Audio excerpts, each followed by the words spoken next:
बोलो भारत माता की। कांग्रेस पार्टी की, सोनिया गांधी की, मल्लिकार्जुन खड़गे की, राहुल गांधी की,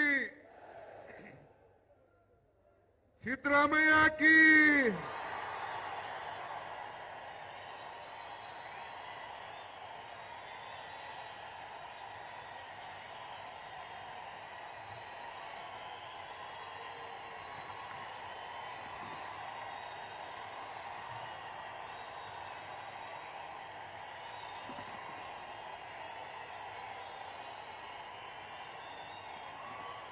ಆಯ್ತು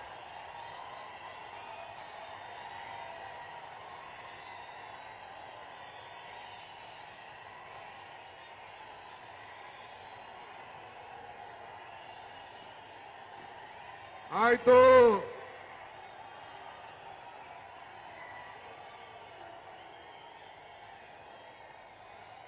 ಬಂಧುಗಳೇ, ತಲೆ ಕೆಡಿಸ್ಕೋಬೇಡಿ. ಮೈಸೂರಲ್ಲಿ ಈ ಬಂಡೆ ಡಿ.ಕೆ. ಶಿವಕುಮಾರ್ ಸಿದ್ದರಾಮಯ್ಯ ಜೊತೆ ಇರ್ತದೆ ಅಂತ ಹೇಳಿದ್ದೇನೆ. ಈಗೂ ಇರ್ತೀನಿ, ನಾಳೆನೂ ಇರ್ತೀನಿ, ಸಾಯೋವರೆಗೂ ಇರ್ತೀನಿ. ಡಿ.ಕೆ. ಶಿವಕುಮಾರ್ ಕಮದಲ್ಲಿ ಇಟ್ಕೊಳ್ಳಿ ನೀವು. ಇದು ಈ ಕನಕಪುರದ ಬಂಡೆಯ ಇತಿಹಾಸ. ಎಲ್ಲಿ ಕೆಲಸ ಮಾಡ್ತೀನೋ ಅಲ್ಲಿ ಪ್ರಾಮಾಣಿಕತೆಯಿಂದ ನಾವು ಕೆಲಸವನ್ನು ಮಾಡಿಕೊಂಡು ಇರುವಂತದ್ದು ನನ್ನ ಕರ್ತವ್ಯ, ನನ್ನ ಧರ್ಮ. ಬಂಧುಗಳೇ, ಮೊದಲು ಆಸ್ತಾಂಬೆಯ ದೇವಿಗೆ, ಆ ತಾಯಿಗೆ, ಆ ತಾಯಿಯ ಪಾದಗಳಿಗೆ ನನ್ನ ಸಾಷ್ಟಾಂಗ ನಮಸ್ಕಾರಗಳನ್ನು ಅರ್ಪಿಸಲಿಕ್ಕೆ ನಾನು ಬಯಸ್ತಾ ಇದ್ದೇನೆ. ನಾನು ಯಾವಾಗಲೂ ಒಂದು ಮಾತು ಹೇಳ್ತಾ ಇರ್ತೀನಿ, ಕಾಂಗ್ರೆಸ್ ಶಕ್ತಿ ಈ ದೇಶದ ಶಕ್ತಿ, ಕಾಂಗ್ರೆಸ್ ಇತಿಹಾಸ ಈ ದೇಶದ ಇತಿಹಾಸ. ಕಾಂಗ್ರೆಸ್ ಅಧಿಕಾರಕ್ಕೆ ಬಂದ್ರೆ ಎಲ್ಲ ವರ್ಗದ ಜನರ ಅಧಿಕಾರಕ್ಕೆ ಬಂದಂಗೆ ಅಂತ ಒಂದು ಮಾತು ಹೇಳ್ತಾ ಇರ್ತೀನಿ.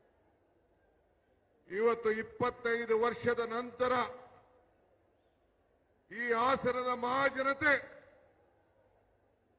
ಇವತ್ತು ಮತ್ತೆ ಸಂಸತ್ನಲ್ಲಿ ನಿಮ್ಮ ಲೋಕಸಭಾ ಸದಸ್ಯರನ್ನ ಆಯ್ಕೆ ಮಾಡಿ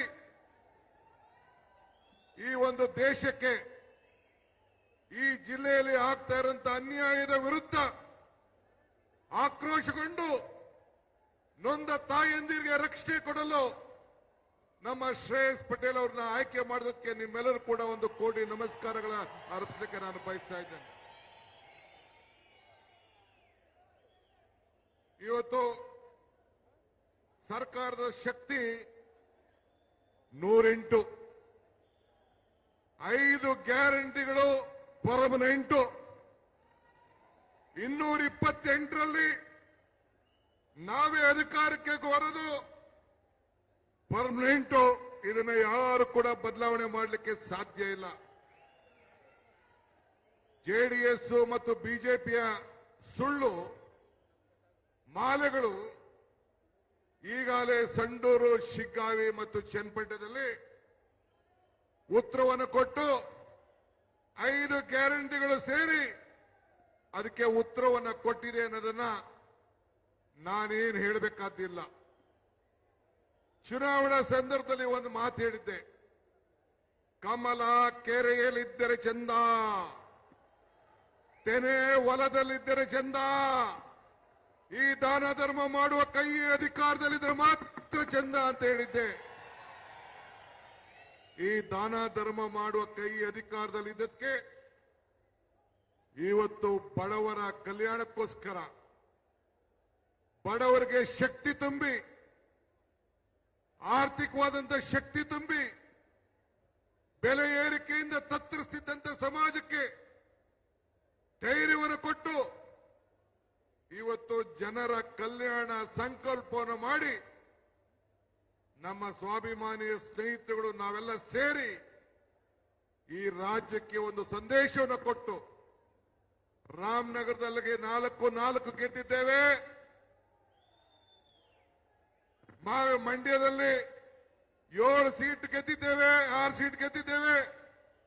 ಮೈಸೂರಲ್ಲಿ ಗೆದ್ದಿದ್ದೇವೆ, ಚಾಮರಾಜನಗರದಲ್ಲಿ ಗೆದ್ದಿದ್ದೇವೆ, ಕೊಡಗಿನಲ್ಲೂ ಗೆದ್ದಿದ್ದೇವೆ, ಚಿಕ್ಕಮಗಳೂರಲ್ಲೂ ಗೆದ್ದಿದ್ದೇವೆ. ಮುಂದಕ್ಕೆ ಹಾಸನದಲ್ಲೂ ಗೆಲ್ತೀವಿ ಅನ್ನೋ ಒಂದು ಆತ್ಮವಿಶ್ವಾಸದಿಂದ ಇವತ್ತು ನಾವು ಇಲ್ಲಿಗೆ ಬಂದಿದ್ದೇವೆ. ಇದಕ್ಕೆ ನೀವು ಸಹಕಾರ ಕೊಡಬೇಕು. ನಮ್ಗೆ ಈ ಹಾಸನದ ಇತಿಹಾಸ ನೋಡಿದ್ರೆ ನನಗೆ ಬಹಳ ನೋವಾಗ್ತದೆ. ಕ್ಷಮಿಸಬೇಕು. ಅನೇಕ ರಾಜಕಾರಣಿಗಳು ಅನೇಕ ಕುಟುಂಬಗಳಿಗೆ ಇವತ್ತು ನೋವನ್ನ ತಂದಿದ್ದಾರೆ. ಹೆಣ್ಣು ಮಕ್ಕಳ ಗೋಳು, ಆ ತಾಯಿಯ ಹಸ್ತಾಂಬೆ ರಕ್ಷಣೆ ಮಾಡಲಿ ಅಂತ ಹೇಳಿ ನಾನು ಆ ತಾಯಿಯಲ್ಲಿ ನಿಮ್ಮೆಲ್ಲರ ಪರವಾಗಿ ನಾನು ಪ್ರಾರ್ಥನೆ ಮಾಡ್ತಾ ಇದ್ದೇನೆ. ಆ ತಾಯಂದಿರ ಸ್ವಾಭಿಮಾನ ಉಳಿಸಬೇಕು ಅಂತಾನೆ ಇಲ್ಲಿ ಸ್ವಾಭಿಮಾನ ಸಮಾವೇಶವನ್ನ ನಾವಿಲ್ಲಿ ಹಮ್ಮಿಕೊಂಡಿದ್ದೇವೆ. ಇದನ್ನ ತಾವೆಲ್ಲ ಗಮನದಲ್ಲಿ ಇಟ್ಕೊಳ್ಬೇಕು. ನಾನು ಇದ್ರ ಬಗ್ಗೆ ಹೆಚ್ಚಿಗೆ ಮಾತಾಡೋಕೆ ನಾನು ಹೋಗೋದಿಲ್ಲ.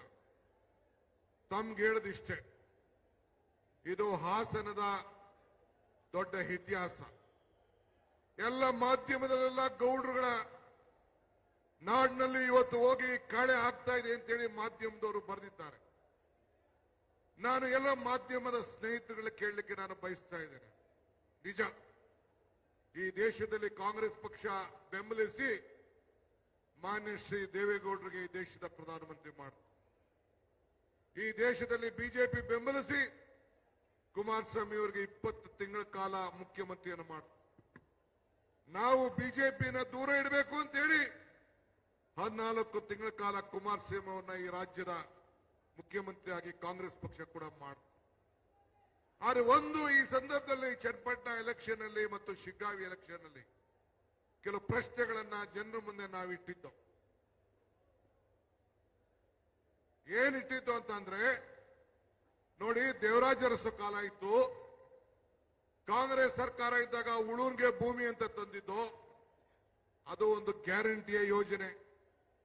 ಇಂದಿರಾ ಗಾಂಧಿ ಅವರ ಕಾಲ ಇತ್ತು, 20 ಅಂಶದ ಕಾರ್ಯಕ್ರಮವನ್ನು ತಂದು ಬ್ಯಾಂಕಿನ ರಾಷ್ಟ್ರೀಕರಣ ಕಾರ್ಯಕ್ರಮ ಅಂತ ಇತ್ತು, ಪೆನ್ಷನ್ ಇತ್ತು, ಅಂಗನವಾಡಿ ಅಂತ ಇತ್ತು. ಅವೆಲ್ಲ ಕಾಂಗ್ರೆಸ್ ಗ್ಯಾರಂಟಿಯ ಕಾರ್ಯಕ್ರಮ ಅಂತ ಹೇಳಿದ್ದು. ಮನಮೋಹನ್ ಸಿಂಗ್ ರವರ ಕಾಲ, ರಾಜೀವ್ ಗಾಂಧಿಯವರ ಕಾಲ, ಆಗ ಏನು ಒಂದು ತಂತ್ರಜ್ಞಾನ ಏದು ನಡೀತಾ ಇದೆ, ಅದೆಲ್ಲಕ್ಕೂ ಕೂಡ ಒಂದು ದೊಡ್ಡ ಶಕ್ತಿಯನ್ನು ಕೊಟ್ಟು ನಿಮ್ಮೆಲ್ಲರ ಕೈಯಲ್ಲಿ ಮೊಬೈಲ್ಗಳನ್ನ ಕೊಟ್ಟು ಒಂದು ಕ್ರಾಂತಿಯನ್ನ, ಇವತ್ತು ಹೊಸ ಕ್ರಾಂತಿಯನ್ನ ಪ್ರಾರಂಭ ತಂದು ಇದು ಜನರ ಕಲ್ಯಾಣಕ್ಕೆ ಹೊಸ ಗ್ಯಾರಂಟಿಯನ್ನು ತಂದು. ಮನಮೋಹನ್ ಸಿಂಗ್ ಅವರ ಕಾಲದಲ್ಲಿ, ಸೋನಿಯಾ ಗಾಂಧಿ ಅವರ ನಾಯಕತ್ವದಲ್ಲಿ ಇವತ್ತು ಆಹಾರ ಬದ್ಧತೆ ಕಾಯ್ದೆ ತೆಗೆದುಕೊಂಡು ಬಂದು, ವಿದ್ಯಾ ಕ್ಷೇತ್ರದಲ್ಲಿ ಎಲ್ಲರಿಗೂ ಕೂಡ ವಿದ್ಯೆಯನ್ನು ಕೊಡಬೇಕು ಅಂತೇಳಿ ಕಾಯ್ದೆಯನ್ನು ತೆಗೆದುಕೊಂಡು ಬಂದು, ಆಹಾರ ಬದ್ಧತೆ ಕಾಯ್ದೆ, ವಿದ್ಯಾ ಕ್ಷೇತ್ರದಲ್ಲಿ ಕಾಯ್ದೆ, ಎಲ್ಲರಿಗೂ ವಿದ್ಯಾ ಹಕ್ಕು ಮತ್ತು ಇವತ್ತು ಉದ್ಯೋಗ ಖಾತ್ರಿ ಯೋಜನೆಯನ್ನು ತೆಗೆದುಕೊಂಡು ಬಂದು ಉದ್ಯೋಗ ಗ್ಯಾರಂಟಿ ಯೋಜನೆ ತೆಗೆದುಕೊಂಡು ಬಂದು. ಇದು ಕಾಂಗ್ರೆಸ್ ಪಕ್ಷದ ಗ್ಯಾರಂಟಿ, ಆಗಿನ ಕಾಲದ ಗ್ಯಾರಂಟಿ.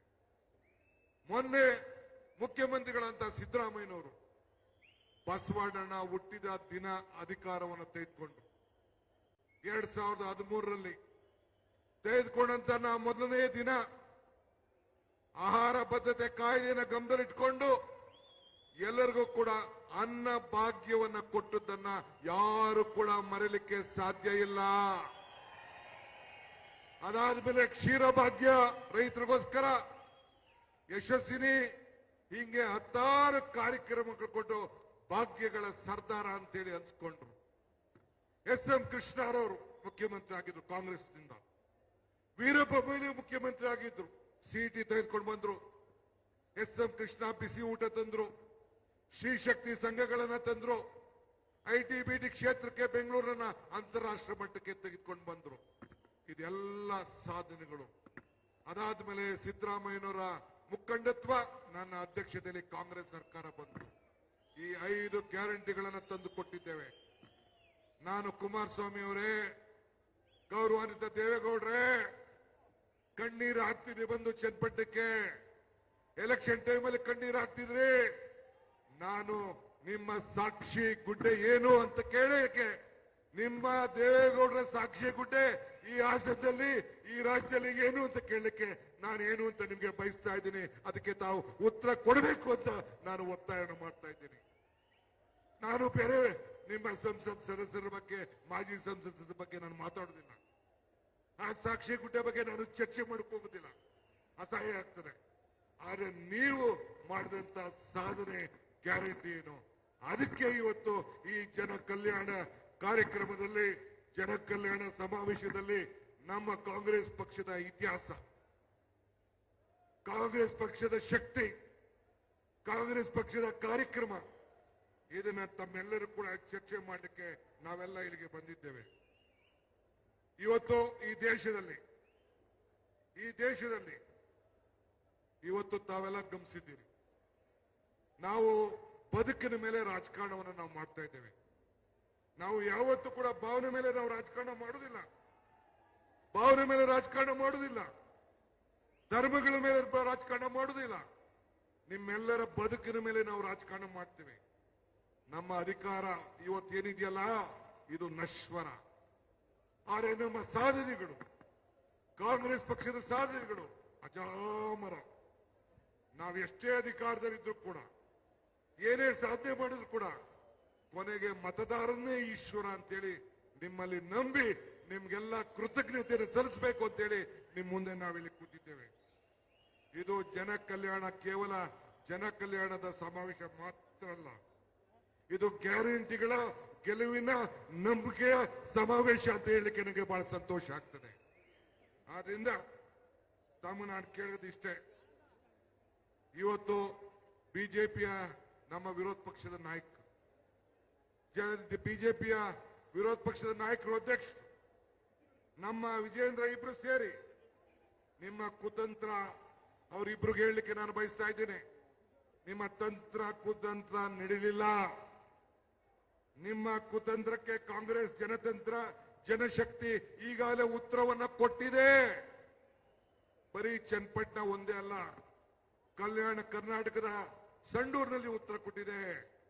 ಮತ್ತೊಬ್ಬ ಮುಖ್ಯಮಂತ್ರಿ ಮಗ ಬೊಮ್ಮಾಯಿಯವರ ಸುಪುತ್ರರಿಗೆ, ನಿಮ್ಮ ಬಿಜೆಪಿಗೆ ಅಲ್ಲಿ ಶಿಗ್ಗಾಂವ್ನಲ್ಲಿ ಉತ್ತರ ಕೊಟ್ಟಿದೆ. ತಂದೆ ತಾತ ಪ್ರಧಾನಮಂತ್ರಿ, ಮಗ ಮುಖ್ಯಮಂತ್ರಿ, ನಿಮ್ಮ ಕ್ಷೇತ್ರದಲ್ಲೇ ಇವತ್ತು ಚನ್ನಪಟ್ಟಣದಲ್ಲಿ ಜನ ನಿಮ್ಮನ್ನ ಒಪ್ಪಿಲ್ಲ. ಈ ರಾಜ್ಯದಲ್ಲಿ ಮತ್ತೆ ಒಪ್ಪಲಿಕ್ಕೆ ಸಾಧ್ಯ ಇಲ್ಲ.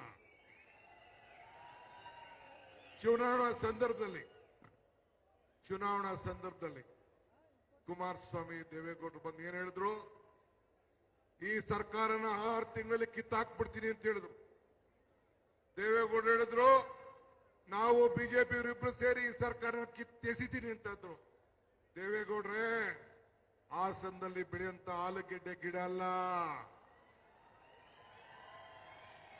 ಇಲ್ಲ ಅಂದ್ರೆ ಕಡ್ಲೆಕಾಯಿ ಗಿಡ ಅಲ್ಲ ಕಿತ್ತಾಕಕ್ಕೆ. 138 ಶಾಸಕರಂತ ಜನಬೆಂಬಲದ ಇದೊಂದು ಸರ್ಕಾರ, ಜನಬೆಂಬಲದ ಸರ್ಕಾರ. ನಿಮ್ಮ ಹಣೆಯಲ್ಲೂ ಬರ್ದಿಲ್ಲ.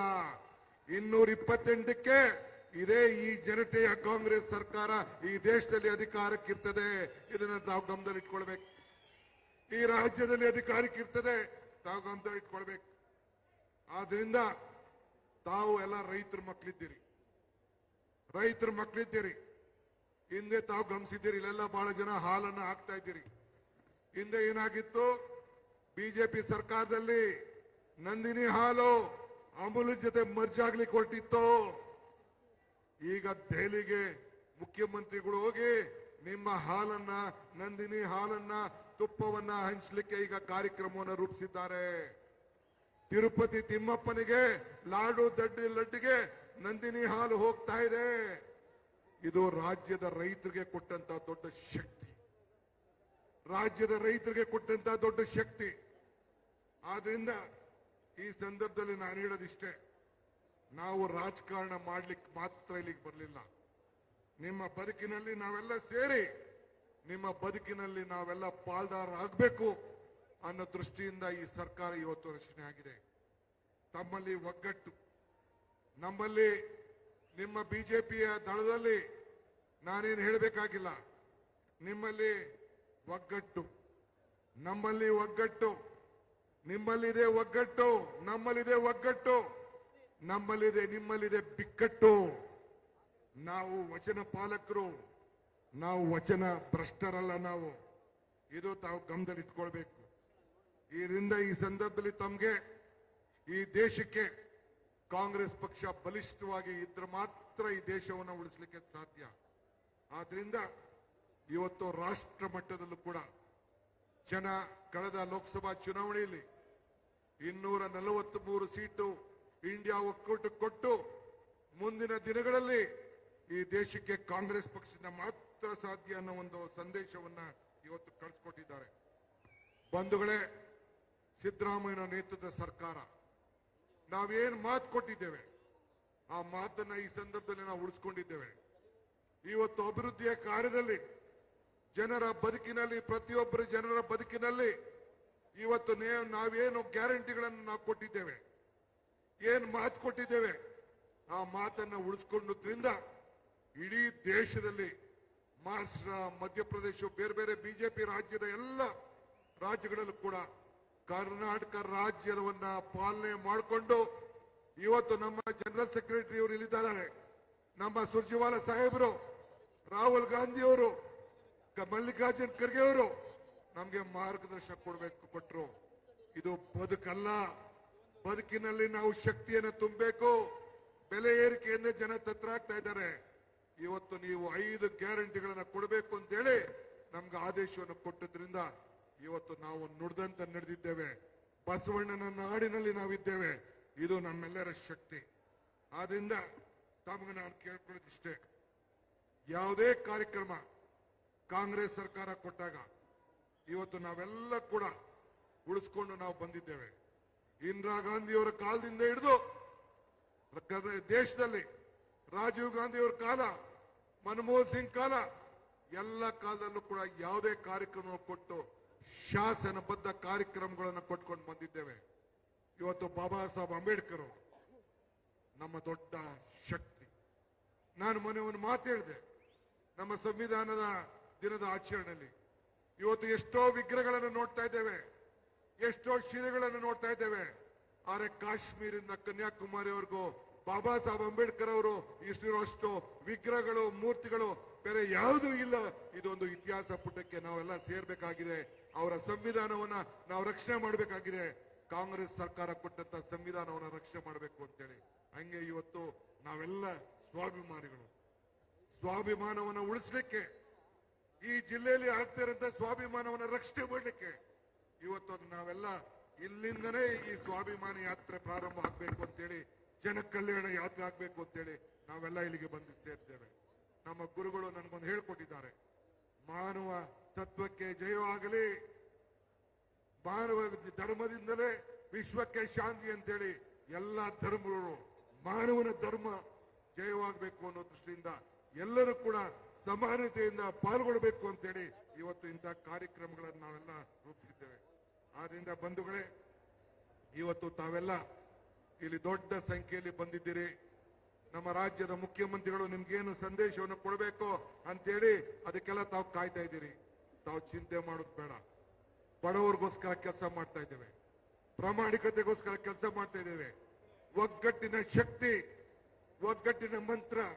ಈ 5 ಬೆರಳು ಹೆಂಗೆ ಸೇರಿದ್ರೆ ಕೈ ಮುಷ್ಟಿ ಆಯ್ತು, 5 ಗ್ಯಾರಂಟಿ ಸೇರಿ ಈ ಕೈ ಹೆಂಗ್ ಗಟ್ಟಿ ಆಯ್ತು, ಹಂಗೆ ನಮ್ಮ ಸಂಪುಟದ ಎಲ್ಲ ಮಂತ್ರಿಗಳು, ಶಾಸಕರು ಎಲ್ಲ ಸೇರಿ ಒಗ್ಗಟ್ಟಿನಿಂದ ಅವರ ನಾಯಕತ್ವದಲ್ಲಿ ಈ ರಾಜ್ಯದ ಸೇವೆಯನ್ನು ಮಾಡಿ ನಿಮ್ಮ ಋಣವನ್ನು ತೀರಿಸುವಂತ ಕೆಲಸವನ್ನು ನಾವು ಮಾಡ್ತೇವೆ ಅನ್ನೋ ಮಾತನ್ನ ಈ ಸಂದರ್ಭದಲ್ಲಿ ಹೇಳಿ, ಇನ್ನ ನನಗೆ ಒಂದು ಆಸೆ, ನೀವು ನೆಕ್ಸ್ಟ್ ಎಲೆಕ್ಷನ್ ಅಲ್ಲಿ ಸಂಸತ್ ಸದಸ್ಯರೊಬ್ಬರನ್ನೇ ಗೆಲ್ಸೋದಲ್ಲ, ಶಿವಲಿಂಗೇಗೌಡರನ್ನೊಬ್ಬರನ್ನೇ ಗೆಲ್ಸೋದಲ್ಲ, ನಮ್ಮ ಅಲ್ಲೂ ಕೂಡ ಹಾಸನ ಲೋಕಸಭಾ ಕ್ಷೇತ್ರದಲ್ಲಿ ಮತ್ತಿನ್ನೊಬ್ಬ ಬಿಂಬಿ MLA ಗೆದ್ದಿದ್ದಾನೆ, ನಮ್ಮ ಹುಡುಗ ಆನಂದ್. ಅದಲ್ಲ, ಇನ್ ಮುಂದಕ್ಕೆ ಇಲ್ಲಿರುವಂತ ಎಲ್ಲ 6 ಕ್ಷೇತ್ರದಲ್ಲೂ ಕೂಡ 7 ಕ್ಷೇತ್ರದಲ್ಲೂ ಕೂಡ ಕಾಂಗ್ರೆಸ್ ಅಭ್ಯರ್ಥಿಗಳನ್ನು ಗೆಲ್ಲಿಸಿ ವಿಧಾನಸೌಧಕ್ಕೆ ಕಳಿಸ್ಕೊಡ್ಬೇಕು ಅಂತ ಹೇಳ್ತಾ ಪ್ರಾರ್ಥಿಸಿ ನನ್ನ ಮಾತನ್ನು ಮುಗಿಸ್ತೇನೆ. ಜೈ ಹಿಂದ್, ಜೈ ಕರ್ನಾಟಕ ಮಾತು.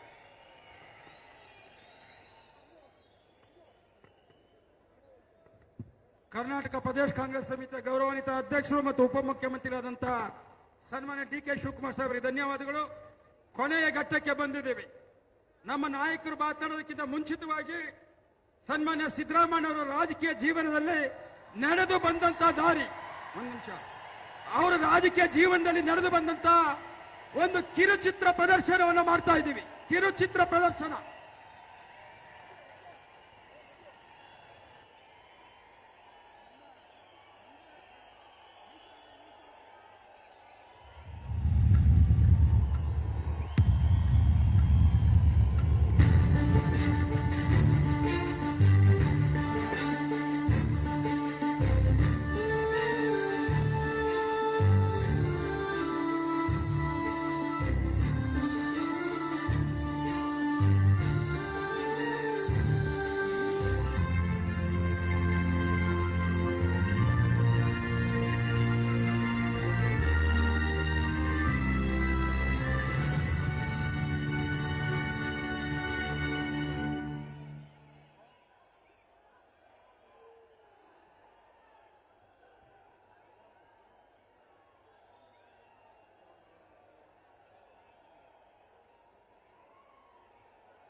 ಕೊನೆಯ ಭಾಷಣಕ್ಕಿಂತ ಮುಂಚಿತವಾಗಿ ಸನ್ಮಾನ್ಯ ಹೊಸ ಸಚಿವರಾದಂತಹ ಜಮೀರ್ ಅಹಮದ್ ಖಾನ್ ಅವರು 2 ನಿಮಿಷ ಮಾತನಾಡಬೇಕು ಅಂತೇಳಿ ಮನವಿಯನ್ನು ಮಾಡಿಕೊಟ್ಟು.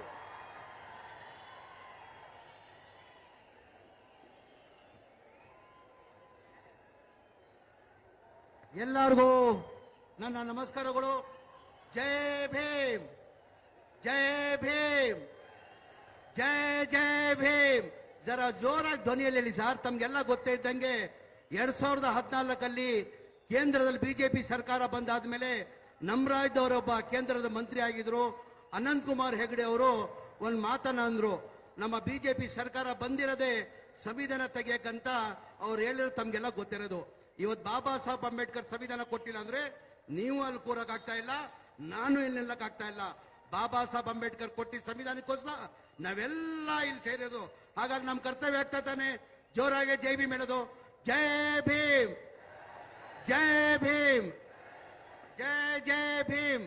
ವೇದಿಕೆ ಮೇಲೆ ಆಸೀನಿರುವ ನಮ್ಮ ಪಕ್ಷದ ಮುಖಂಡರು, ಈ ರಾಜ್ಯದ ಮುಖ್ಯಮಂತ್ರಿಗಳಾದಂತ ಟಗರಾದಂತ ಮಾನ್ಯ ಸಿದ್ದರಾಮಯ್ಯ ಅವರೇ, ಉಪಮುಖ್ಯಮಂತ್ರಿಗಳಾದಂತ ಕೆಪಿಸಿಸಿ ಅಧ್ಯಕ್ಷ ಆದಂತ ಮಾನ್ಯ ಡಿ.ಕೆ. ಶಿವಕುಮಾರ್ ಸಾಹೇಬ್ರೆ, ನಮ್ಮ ಕರ್ನಾಟಕ ಎಐಸಿಸಿ ಇನ್ಚಾರ್ಜ್ ಸೆಕ್ರೆಟರಿ ಆದಂತ ಸುರ್ಜೇವಾಲಾ ಸಾಹೇಬ್ರೆ, ವೇದಿಕೆ ಮೇಲೆ ಆಸೀನಿರುವ ಎಲ್ಲ ನಮ್ಮ ಪಕ್ಷದ ಮುಖಂಡರೇ, ಇಲ್ಲಿದ್ದಂತ ಎಲ್ಲ ಆತ್ಮೀಯರೇ, ಇವತ್ತು ಜನ ಕಲ್ಯಾಣ ಬೃಹತ್ ಸಮಾವೇಶನ ಹಾಸನ್ ಜಿಲ್ಲೆಯಲ್ಲಿ ನಾವು ಹಮ್ಮಿಕೊಂಡಿದೀವಿ. ಇಷ್ಟು ದೊಡ್ಡ ಮಟ್ಟದಲ್ಲಿ ಕನಿಷ್ಠ ನನ್ನ ಅನಿಸಿಕೆ 2.5 ಇಲ್ಲ 3 ಲಕ್ಷ ಜನ, ಅದಕ್ಕಿಂತ ಹೆಚ್ಚಾಗಿ 2 ಪಟ್ಟು ಜನ ಆಚೆ ಇದ್ದಾರಂತ ಮಾನ್ಯ ಪೊಲೀಸ್ ಇಲಾಖೆಯವರು ಹೇಳಿದಿರಾ. ತಾವೆಲ್ಲ ಇಷ್ಟು ದೊಡ್ಡ ಮಟ್ಟದಲ್ಲಿ ಬಂದಿರೋದು, ಎಲ್ಲ 6 ಜಿಲ್ಲೆ ಬಂದಿರೋದು ಇಷ್ಟು ದೊಡ್ಡ ಮಟ್ಟದಲ್ಲಿ ಎಲ್ಲ ಜನಗಳಿಗೆ ನನ್ನ ಕೈ ಜೋಡಿಸಿ ಪಾದಕ್ಕೆ ನಮಸ್ಕಾರನ ಮಾಡ್ತೀನಿ. ತಮ್ಗೆಲ್ಲ ಗೊತ್ತೇ ಇದ್ದಂಗೆ ನನ್ನ ಅನಿಸಿಕೆ ಈ ಜನ ಸಾಗರ. ನಾನು 2022 ಕೊನೆಯಲ್ಲಿ ಸಿದ್ದರಾಮಯ್ಯ ಉತ್ಸವ ಆದ್ಮೇಲೆ ಇಲ್ಲೇ ನಾನು ನೋಡಿದ್ದು ಜನ ಅಂತ ಹೇಳಕ್ ಬಯಸ್ತಾ ಇದ್ದೀನಿ. ನಾನು ದಯಮಾಡಿ ಹೆಚ್ಚಾಗಿ ಮಾತಾಡಕ್ ಹೋಗಲ್ಲ, ಏನಕ್ಕಂದ್ರೆ ಬಹಳ ಕಾತ್ರಿಂದ 3 ಗಂಟೆ ಆಗಿದೆ. ತಾವೆಲ್ಲ ಯಾರು ಊಟ ಮಾಡಿಲ್ಲ, ತಾವೆಲ್ಲ ಬಹಳ ಕಾತ್ರಿಂದ ನಮ್ಮ ನಾಯಕರಾದಂತ ಟಗರಾದಂತ ಸಿದ್ದರಾಮಯ್ಯ ಅವ್ರ ಮಾತು ಕೇಳಕ್ಕೆ ತಾವು ಕಾಯ್ತಾ ಇದ್ದೀರಾ. ಹಾಗಾಗಿ ನಾನು ಹೆಚ್ಚಾಗಿ ಮಾತಾಡೋಕಲ್ಲ, ಇನ್ನೊಂದು ದಿನ ಹಾಸನ್ಗೆ ಬಂದು ತಮ್ಮ ಉದ್ದೇಶಿ ಮಾತಾಡ್ತೀನಿ ಅಂತ ಹೇಳ್ಬಿಟ್ಟು ನನ್ನ ಯಾರು ಮಾತಾಡೋಕೆ ಅವಕಾಶ ಕೊಟ್ಟಿದ್ದು ನನ್ನ ಮಾತು ಮುಗಿಸ್ತೀನಿ. ಜೈ ಹಿಂದ್, ಜೈ ಕರ್ನಾಟಕ, ಜೈ ಕಾಂಗ್ರೆಸ್. ಜಮೀರ್ ಅಹಮದ್ ಖಾನ್ ಅವರಿಗೆ ಧನ್ಯವಾದಗಳು. ಕೊನೆಯದಾಗಿ ಕರ್ನಾಟಕ ಕಂಡಂತ ಅಪ್ರತಿಮ ನಾಯಕರು, ಗ್ಯಾರಂಟಿಗಳ ಸರದಾರರು, ಬಡವರ ಬಂಧು ಆದಂತ ಜನಪ್ರಿಯ ಮುಖ್ಯಮಂತ್ರಿಯಾದ ಸಿದ್ದರಾಮಯ್ಯ ಅವರು ಸಭೆಯನ್ನು ಉದ್ದೇಶಿಸಿ ಮಾತನಾಡಬೇಕು ಅಂತೇಳಿ ಮನವಿ ಮಾಡಿಕೊಂಡು.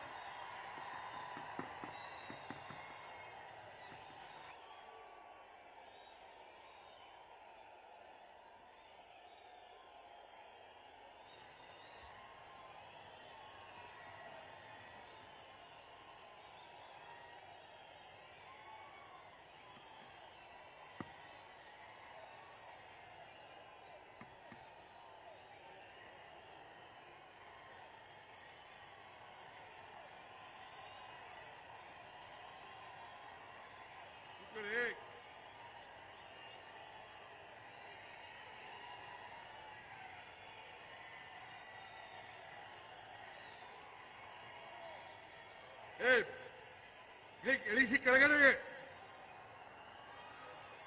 ಇಳಿಸಿ.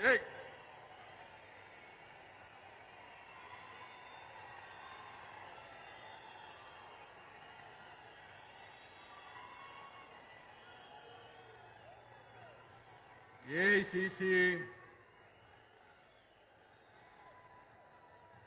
ಪ್ರಧಾನ ಕಾರ್ಯದರ್ಶಿಗಳಾದಂಥ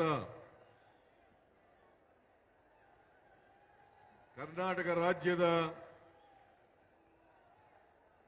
ಉಸ್ತುವಾರಿಗಳು ಆದಂಥ ಶ್ರೀ ಸುರ್ಜೇವಾಲಾ ಅವರ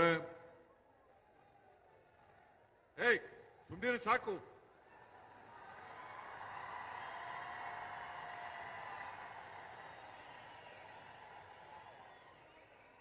ಪ್ರದೇಶ ಕಾಂಗ್ರೆಸ್ ಸಮಿತಿಯ ಅಧ್ಯಕ್ಷರು ಉಪಮುಖ್ಯಮಂತ್ರಿಗಳು ಆದಂತ ಶ್ರೀ ಶಿವಕುಮಾರ್ ಅವರೇ,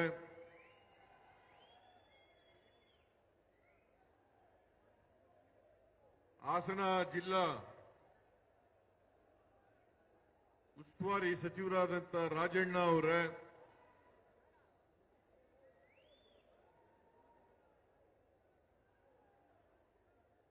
ವೇದಿಕೆ ಮೇಲಿರ್ತಕ್ಕಂಥ ಎಲ್ಲ ಸಚಿವ ಮಿತ್ರರೇ,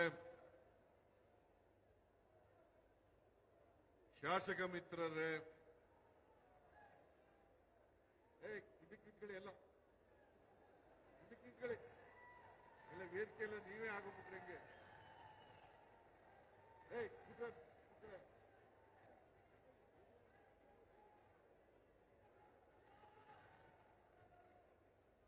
ವೇದಿಕೆ ಮೇಲಿರ್ತಕ್ಕಂಥ ಎಲ್ಲ ಶಾಸಕ ಮಿತ್ರರೇ,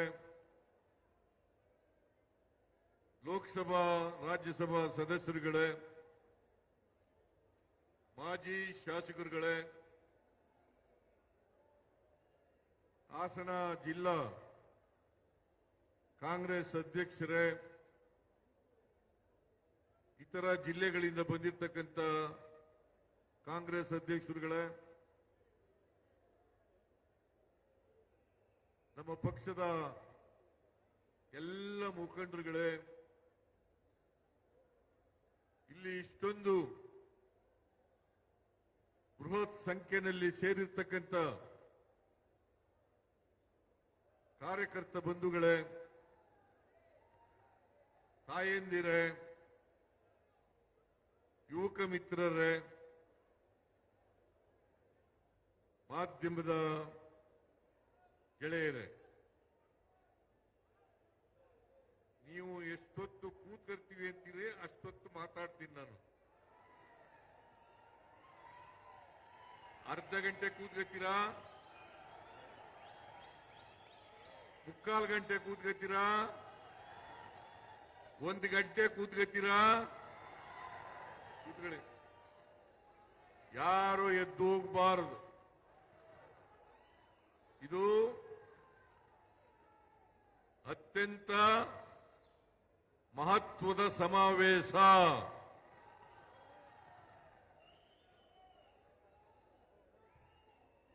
ಹಾಸನದಲ್ಲಿ ಮೊದಲನೇ ಬಾರಿಗೆ ಪ್ರದೇಶ ಕಾಂಗ್ರೆಸ್ ಸಮಿತಿ ಮತ್ತು ಸ್ವಾಭಿಮಾನಿಗಳ ಒಕ್ಕೂಟ ಇದರ ಜಂಟಿ ಆಶ್ರಯದಲ್ಲಿ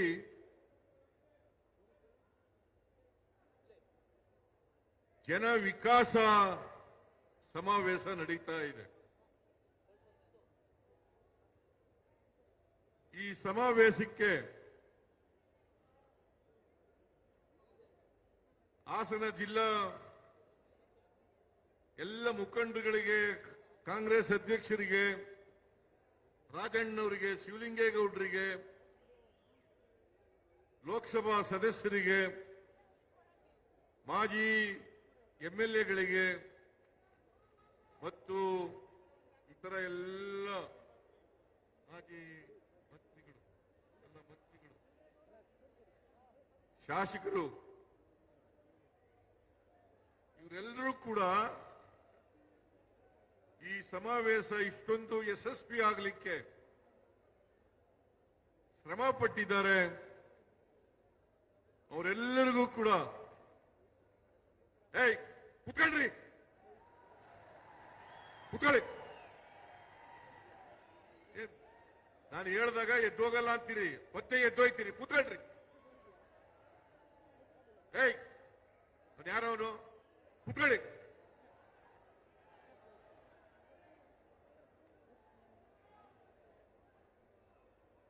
ನಾನು ಈ ಸಮಾವೇಶ ಯಶಸ್ವಿಯಾಗಲಿಕ್ಕೆ ದುಡಿದಿರ್ತಕ್ಕಂಥ ಎಲ್ಲ ಮಂತ್ರಿಗಳಿಗೆ, ಶಾಸಕ ಮಿತ್ರರಿಗೆ, ಪಕ್ಷದ ಮುಖಂಡರುಗಳಿಗೆ, ಲೋಕಸಭಾ ಸದಸ್ಯರಿಗೆ, ಮಾಜಿ ಶಾಸಕರುಗಳಿಗೆ ಎಲ್ಲರಿಗೂ ಕೂಡ ಸರ್ಕಾರದ ಪರವಾಗಿ ಮತ್ತು ಪಕ್ಷದ ಪರವಾಗಿ ಧನ್ಯವಾದಗಳನ್ನು ಹೇಳಲಿಕ್ಕೆ ಬಯಸ್ತಾ ಇದ್ದೇನೆ. ಬಹುಶಃ ನನ್ನ 40 ವರ್ಷಗಳ ರಾಜಕೀಯ ಜೀವನದಲ್ಲಿ ಹಾಸನ ಜಿಲ್ಲೆನಲ್ಲಿ ಇಷ್ಟೊಂದು ದೊಡ್ಡ ಸಮಾವೇಶ ಆಗಿರಲಿಲ್ಲ.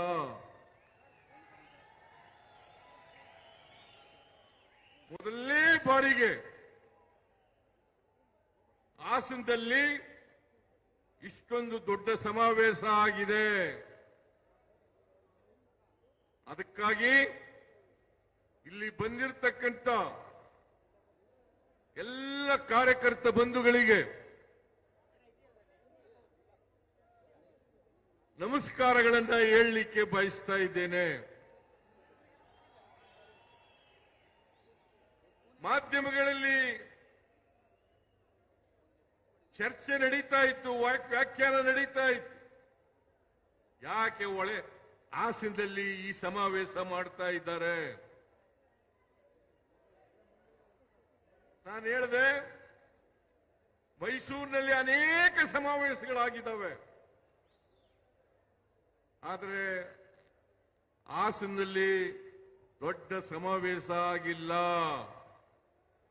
ನಾನು ರಾಜಣ್ಣವರಿಗೆ, ಶಿವಲಿಂಗೇಗೌಡರಿಗೆ, ಲೋಕಸಭಾ ಸದಸ್ಯರಿಗೆ ಕೇಳಿದೆ, ಏನಪ್ಪಾ ಹಾಸನದಲ್ಲಿ ಮಾಡೋಣ ಅಂತೇಳಿ.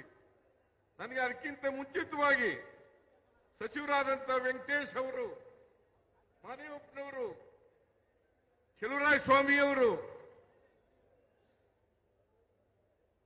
ಅವರೆಲ್ಲರೂ ಕೂಡ ನಾವು ಈ ಸಾರಿ ಹಾಸನದಲ್ಲೇ ಮಾಡಬೇಕು, ಮೈಸೂರಿನಲ್ಲಿ ಮಾಡೋದು ಬೇಡ. ಅನೇಕ ಸಮಾವೇಶಗಳನ್ನು ಮಾಡಿದ್ದೇವೆ, ಅದರಿಂದ ಹಾಸನದಲ್ಲಿ ಮಾಡಲೇಬೇಕು ಅಂತೇಳಿ ಅವರು ಸೂಚಿಸಿದ್ರಿಂದ ಇವತ್ತು ಹಾಸನದಲ್ಲಿ ಇಷ್ಟೊಂದು ದೊಡ್ಡ ಮಟ್ಟದ ಸಮಾವೇಶ ನಡೀತಾ ಇದೆ. ನಾನು ಮಾಧ್ಯಮದವರಿಗೆ ಹೇಳ್ತೀನಿ, ಇನ್ನೊಂದು ಚರ್ಚೆ ನಡೀತದೆ ಮಾಧ್ಯಮದಲ್ಲಿ. ಯಾವ ಕಾರಣಕ್ಕೋಸ್ಕರ ನೀವು ಮಾಡ್ತಾ ಇದ್ದೀರಿ? ನಾನು ಹೇಳಿದೆ, ಇದು ಬರೀ ನಮ್ಮ ಪಕ್ಷದ ಕಾರ್ಯಕರ್ತರು ಮಾಡ್ತಾ ಇರ್ತಕ್ಕಂಥ ಸಮಾವೇಶ ಅಲ್ಲ, ಸ್ವಾಭಿಮಾನಿಗಳ ಒಕ್ಕೂಟ ಮತ್ತು ಪಕ್ಷದ ಕಾರ್ಯಕರ್ತರು, ಪಕ್ಷದಲ್ಲಿ ಇಲ್ಲದೆ ಇರ್ತಕ್ಕಂಥ ನಮ್ಮ ಪಕ್ಷದ ಬಗ್ಗೆ ಸಿಂಪತಿ ಇಟ್ಕೊಂಡಿರ್ತಕ್ಕಂಥ ಅನೇಕ ಜನ ಸದಸ್ಯರು ನನ್ನ ಹತ್ರ ಬಂದು ಹೇಳಿದ್ರು, ನಾವು ಒಂದು ನಿಮಗೆ ಕೃತಜ್ಞತೆ ಸಮಾವೇಶವನ್ನು ಮಾಡಬೇಕು, ಸ್ವಾಭಿಮಾನಿಗಳ ಒಕ್ಕೂಟದಿಂದ ಇದನ್ನು ಮಾಡ್ತೇವೆ ಅಂತ ಬಂದು ಹೇಳಿದ್ರು. ನಾನು ಹೇಳಿದೆ, ನಾನು ಈ ರಾಜ್ಯದ ಮುಖ್ಯಮಂತ್ರಿ, ನಾವು ಹಾಗೆ ಒಕ್ಕೂಟದಿಂದ ಮಾಡಲಿಕ್ಕೆ ಸಾಧ್ಯ ಆಗಲ್ಲ, ಪಕ್ಷನು ಸೇರಿಸ್ಕೊಂಡು ಮಾಡಬೇಕು ಅಂತ ಹೇಳಿದಾಗ ಅವರು ಒಪ್ಕೊಂಡ್ರು. ಹಾಗಾಗಿ ಇದು ಪ್ರದೇಶ ಕಾಂಗ್ರೆಸ್ ಸಮಿತಿ ಮತ್ತು ಸ್ವಾಭಿಮಾನಿಗಳ ಒಕ್ಕೂಟದ ವತಿಯಿಂದ ನಡೀತಾ ಇರ್ತಕ್ಕಂಥ ಸಮಾವೇಶ. ಇದರಲ್ಲಿ ಕಾಂಗ್ರೆಸ್ ಪಕ್ಷದವರು ಇಲ್ಲದೇ ಹೋದ್ರು, ಕಾಂಗ್ರೆಸ್ ಪಕ್ಷದವರು ಅಲ್ಲದೇ ಹೋದ್ರು ಕೂಡ ಈ ಸಮಾವೇಶದಲ್ಲಿ ಭಾಗಿಯಾಗಿದ್ದಾರೆ. ಅವ್ರಿಗೂ ಕೂಡ ನಾನು ಧನ್ಯವಾದಗಳನ್ನ ಹೇಳಲಿಕ್ಕೆ ಬಯಸ್ತಾ ಇದ್ದೇನೆ.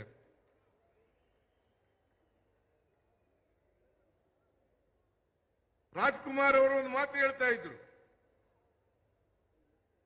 ಅದೇನಪ್ಪಾ ಅಂತಂದ್ರೆ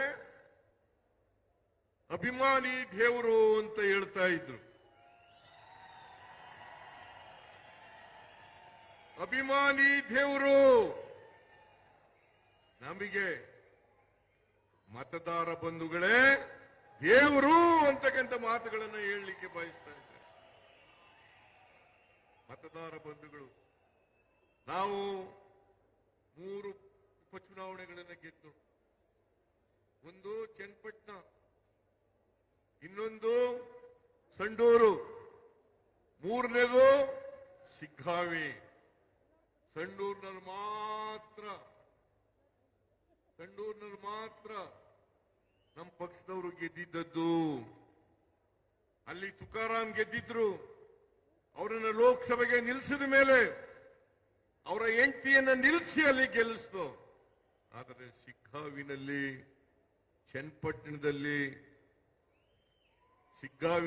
ಚನ್ನಪಟ್ಟಣದಲ್ಲಿ ನಾವು ಗೆದ್ದಿರಲಿಲ್ಲ. ಕಳೆದ ವಿಧಾನಸಭಾ ಚುನಾವಣೆಯಲ್ಲಿ ನಾವು ಗೆದ್ದಿರಲಿಲ್ಲ. ಚನ್ನಪಟ್ಟಣದಲ್ಲಿ ಈ ಜಿಲ್ಲೆಗೆ ಸೇರಿದಂತ ಮಹಾನಾಯಕ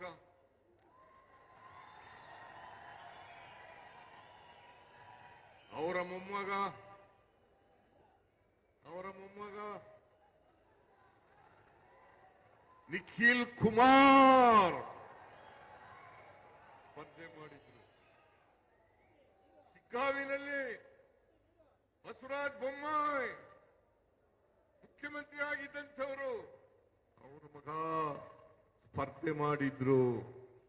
2 ಕ್ಷೇತ್ರಗಳಲ್ಲಿ, ಒಂದರಲ್ಲಿ ಚನ್ನಪಟ್ಟಣದಲ್ಲಿ ಕುಮಾರಸ್ವಾಮಿ ಗೆದ್ದಿದ್ರು, ಶಿಗ್ಗಾವಿನಲ್ಲಿ ಸಿಟ್ಟಿಂಗ್ ಮುಖ್ಯಮಂತ್ರಿ ಬಸವರಾಜ ಬೊಮ್ಮಾಯಿ ಗೆದ್ದಿದ್ರು.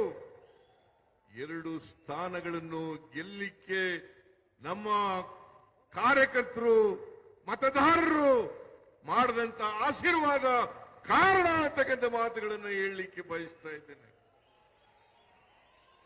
ಅದಕ್ಕಾಗಿ ಸ್ವಾಭಿಮಾನಿಗಳ ಒಕ್ಕೂಟದವರು ಹೇಳ್ತಾ ಇದ್ರು, ನಿಮಗೆ ನಿಮ್ಮ ಪಕ್ಷದ ಅಧ್ಯಕ್ಷರಾದಂತ DK ಶಿವಕುಮಾರ್ ಅವರಿಗೆ ಕೃತಜ್ಞತೆಗಳನ್ನು ನಾವು ಸಲ್ಲಿಸಬೇಕು, ಮತದಾರರಿಗೆ ಕೃತಜ್ಞತೆಗಳನ್ನು ಸಲ್ಲಿಸಬೇಕು ಅಂತ ಹೇಳಿದ್ರು. ನಾನು ಹೇಳಿದೆ, ನಮಗೆ ಸಲ್ಲಿಸ್ತಕ್ಕಂಥದ್ದಲ್ಲ, ನಿಜವಾದಂತ ಕೃತಜ್ಞತೆಗಳನ್ನು ಸಲ್ಲಿಸ್ತಕ್ಕಂಥದ್ದು ಮತದಾರ ಬಂಧುಗಳಿಗೆ ಅಂತಕ್ಕಂಥ ಮಾತನ್ನ ಹೇಳಿದ ಮೇಲೆ ಈ ಸಮಾವೇಶವನ್ನ ಏರ್ಪಾಡು ಮಾಡಲಿಕ್ಕೆ ಸಾಧ್ಯ ಆಯ್ತು. ಇವತ್ತು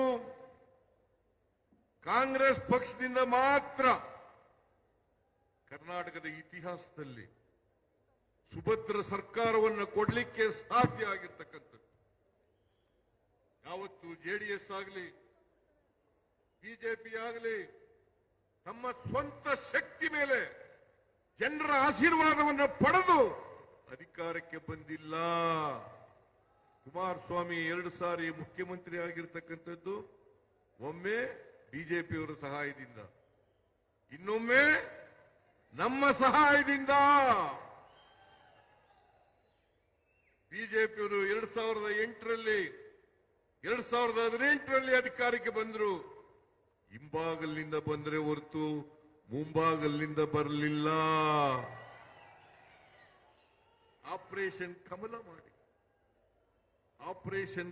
ಮಾಡಿ 2008ರಲ್ಲೂ ಕೂಡ ಕೋಟ್ಯಾಂತರ ರೂಪಾಯಿಗಳನ್ನ ಖರ್ಚು ಮಾಡಿ ಅಧಿಕಾರಕ್ಕೆ ಬಂದರು.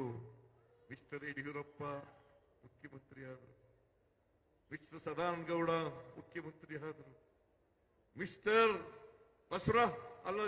ಜಗದೀಶ್ ಶೆಟ್ಟರ್ ಮುಖ್ಯಮಂತ್ರಿ ಆದರು. ಹೇಗೆ ಇವ್ರ ಕೈಲಿ ಸುಭದ್ರ ಸರ್ಕಾರವನ್ನು ಕೊಡಲಿಕ್ಕೆ ಸಾಧ್ಯ ಆಯಿತು?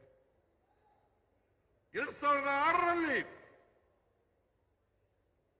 ಮೊದಲನೇ ಬಾರಿಗೆ ಕುಮಾರಸ್ವಾಮಿ ಮುಖ್ಯಮಂತ್ರಿ ಆದರು.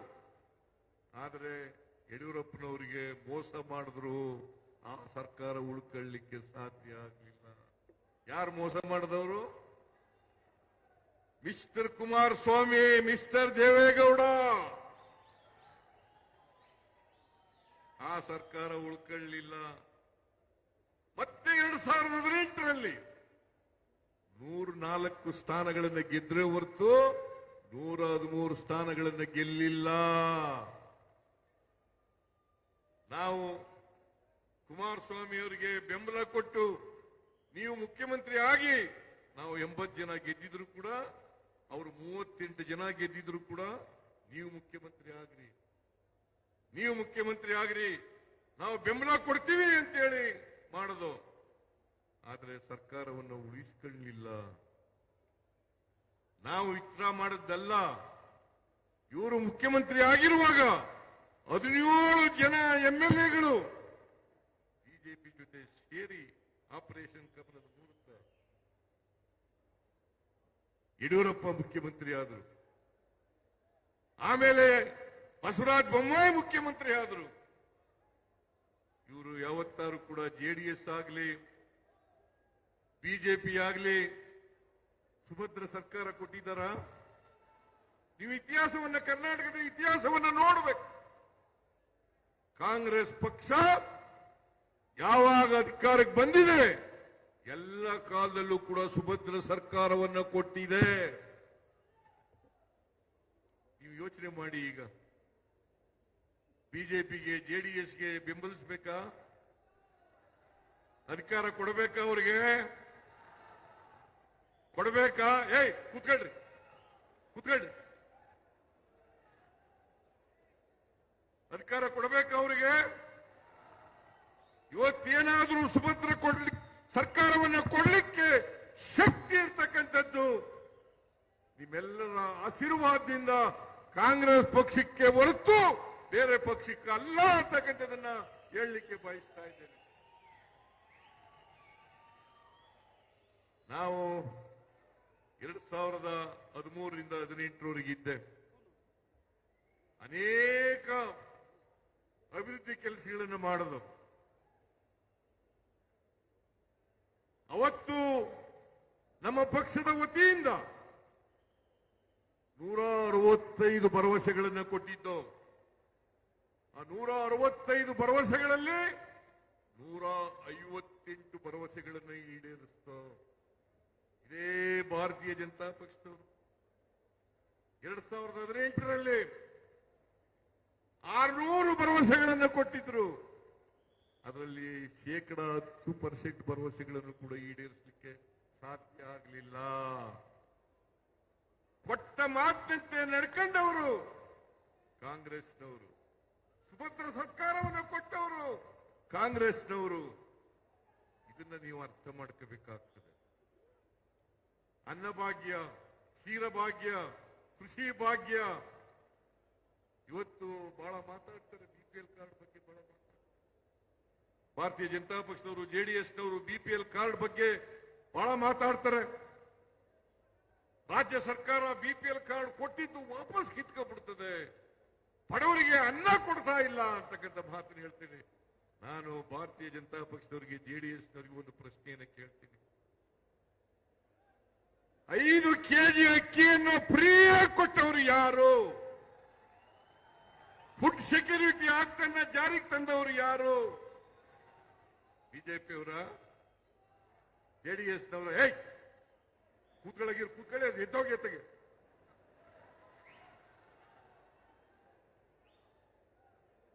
JDSನವರ 5 ಕೆಜಿ ಅಕ್ಕಿಯನ್ನು ಫ್ರೀಯಾಗಿ ಯಾರೂ ಕೂಡ ಬಡವರು ಹಸ್ಕೊಂಡು ಮಲಗಬಾರದು. ಕರ್ನಾಟಕ ರಾಜ್ಯ ಶಿವಮುಕ್ತ ರಾಜ್ಯ ಆಗಬೇಕು ಅಂತೇಳಿ 5 ಕೆಜಿ ಅಕ್ಕಿಯನ್ನು ಫ್ರೀಯಾಗಿ ಕೊಟ್ಟವರು ನಮ್ಮ ಸರ್ಕಾರ, ಬಿಜೆಪಿ ಸರ್ಕಾರ ಅಲ್ಲ. 5 ರಿಂದ 7 ಕೆಜಿ ಅಕ್ಕಿಯನ್ನ ಬಡವರಿಗೆ ಕೊಡ್ತಕ್ಕಂಥ ತೀರ್ಮಾನವನ್ನು ಮಾಡಿದವರು ಕಾಂಗ್ರೆಸ್ ಸರ್ಕಾರ. ಮಿಸ್ಟರ್ ಅಶೋಕ, ಮಿಸ್ಟರ್ ಯಡಿಯೂರಪ್ಪ, ಯಾರ್ರೀ ಕೊಟ್ಟವರು? 7 ಕೆಜಿಯಿಂದ 5 ಕೆಜಿ ಮಾಡಿದವರು ಯಾರು? 7 ಕೆಜಿಯಿಂದ 5 ಕೆಜಿಗೆ ಮಾಡಿದವರು ಯಾರು? ಬಡವರ ಹೊಟ್ಟೆ ಮೇಲೆ ಹೊಡಿತಕ್ಕಂಥವರು ಬಿಜೆಪಿಯವರು, ಜೆಡಿಎಸ್ನವರೇ ಹೊರತು ಕಾಂಗ್ರೆಸ್ನವರಲ್ಲ. ಇವತ್ತು ನಾವು ಮತ್ತೆ ಅಧಿಕಾರಕ್ಕೆ ಬಂದಬೇಕು. 5 ಕೆಜಿ ಅಕ್ಕಿ ಜೊತೆಗೆ ಯಾರವನು ಹೊರತೆಗೆ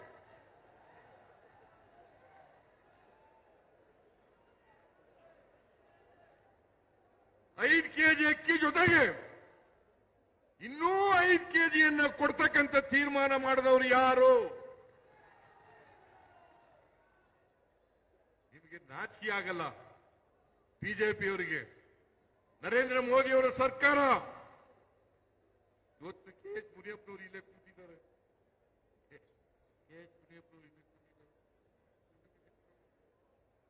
ಒಂದು ಕೆಜಿ ಅಕ್ಕಿಗೆ 34 ರೂಪಾಯಿ ಕೊಡ್ತೀವಿ. ಅಕ್ಕಿ ಕೊಡ್ರಿ ಅಂದ್ರೆ ಕೊಡ್ಲಿಲ್ಲ. ಅಕ್ಕಿ ಕೊಡ್ರಿ, ನಾವು ಬಡವರಿಗೆ ಕೊಡಬೇಕು. ಅಕ್ಕಿ ಕೊಡ್ರಿ ಅಂದ್ರೆ ಕೊಡ್ಲಿಲ್ಲ. ನಾವು ಅದಕ್ಕೋಸ್ಕರ 5 ಕೆಜಿ ಅಕ್ಕಿಗೆ ಬದಲಾಗಿ ಪ್ರತಿ BPL ಕಾರ್ಡ್ ಹೋಲ್ಡರ್ಗೆ ತಿಂಗಳಿಗೆ 170 ರೂಪಾಯಿಯನ್ನು ಕೊಡ್ತಾ ಇದ್ದೀವಿ. ಬಿಜೆಪಿಯವರಿಗೆ ನಾನು ಪ್ರಶ್ನೆ ಕೇಳ್ತೀನಿ, ನೀವು ನಿಮ್ಮ ಪಕ್ಷ ಅಧಿಕಾರದಲ್ಲಿರ್ತಕ್ಕಂಥ ಯಾವ ರಾಜ್ಯದಲ್ಲೂ ಕೂಡ 10 ಕೆಜಿ ಅಕ್ಕಿಯನ್ನು ಕೊಡ್ತಾ ಇದ್ದೀವಿ ಬಡವರಿಗೆ ಅಂತಕ್ಕಂಥದ್ದನ್ನು ತೋರಿಸಿದ್ರೆ ನಾನು ರಾಜಕೀಯದಿಂದ ನಿವೃತ್ತಿ ಆಗ್ತೀನಿ.